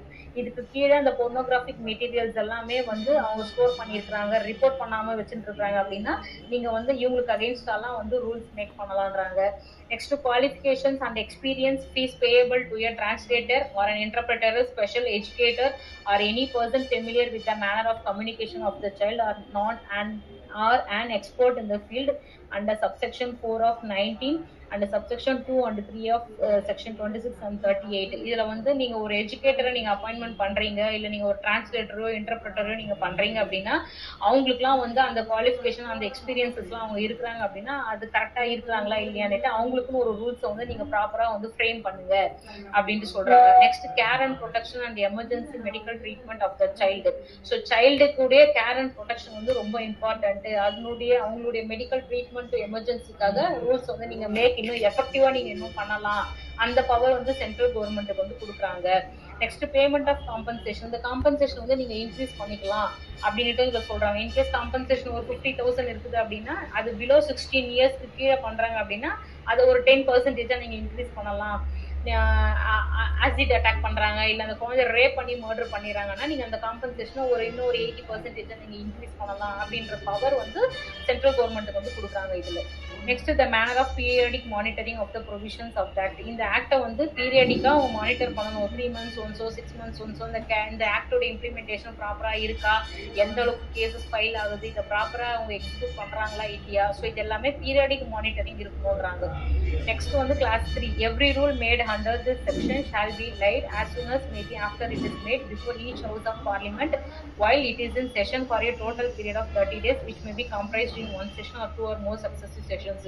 இதுக்கு ரிலேட்டடா நீங்க ஒரு ரூலை நீங்க எடுத்துட்டு வரீங்க அப்படின்னா அது ஹவுஸ் ஆஃப் பார்லிமெண்ட்ல கொடுத்து அது வந்து 30 days அந்த செஷன்ஸ்ல வந்து அது வச்சுக்கிட்டு அது வந்து ஒரு செஷனோ இல்லை 2 or more செஷனோ டிபேட் நடத்தி அந்த 30 days எக்ஸ்பீரி ஆகுறதுக்குள்ளார அந்த ரூல் வந்து நீங்க எக்ஸிக்யூட் பண்ணலாமா வேணாமா அப்படின்றத டிசைட் பண்ற பவர் வந்து சென்ட்ரல் கவர்மெண்ட்டுக்கு வந்து கொடுக்குறாங்க. போத் ஹவுசஸ்ல வந்து அதை எக்ஸிக்யூட் பண்றதுக்கு பவர் கொடுக்குறாங்க. அந்த ஹவுசஸ்ல அவங்க அந்த பில்லை ப்ரெசென்ட் பண்ணி அதுல டிஸ்கஷன் நடந்து டிபேட் போய் அவங்க வந்து இது ஓகேவா இல்லையான்றத ப்ரெசென்டபிள் வித்தின் 30 days அவங்க பண்ணி அதை வந்து ஒரு லாவா இவங்க எக்ஸிக்யூட் பண்ணலான்ற பவரை வந்து இவங்க சென்ட்ரல் கவர்மெண்ட்டுக்கு கொடுக்குறாங்க.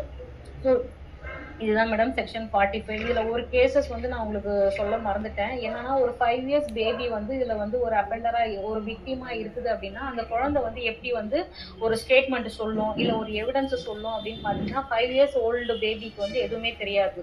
அது செக்ஷுவல் அசால்ட் விக்டிமா இருக்கலாம், இல்ல வந்து அக்ரவேட்டட் பெனிட்ரேட்டிவ் செக்ஷுவல் அசால்ட் விக்டிமா இருக்கலாம்.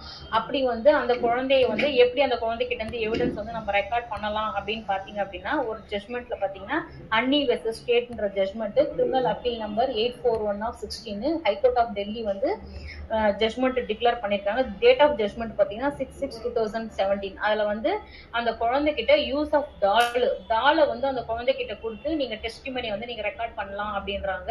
ஒரு பொம்மையை கொடுத்து அந்த பொம்மையை வச்சு அந்த அந்த அங்கிள் வந்து உங்களை இங்க தொட்டாரா, இந்த கை இங்க இருக்கு, இந்த கையில இங்க தொட்டாரா, சோ அந்த டாலை வச்சு அவங்க வந்து அந்த எவிடன்ஸ் வந்து ரெக்கார்ட் பண்ணலாம் அப்படின்னு சொல்லிட்டு அன்னி வெர்சஸ் ஸ்டேட்ன்ற ஜட்மெண்ட்ல வந்து இவங்க சொல்லியிருக்காங்க மேம். இதுதான் மேம் போக்சோ ஆக்ட் உடைய ஒரு ஓவர்வியூ மேம். இதுல ஏன்னா உங்களுக்கு டவுட்ஸ் இல்லை எதனாச்சும் கிளாரிபிகேஷன்ஸ் எதனா வேணும்னா கேளுங்க மேடம், நான் சொல்றேன்.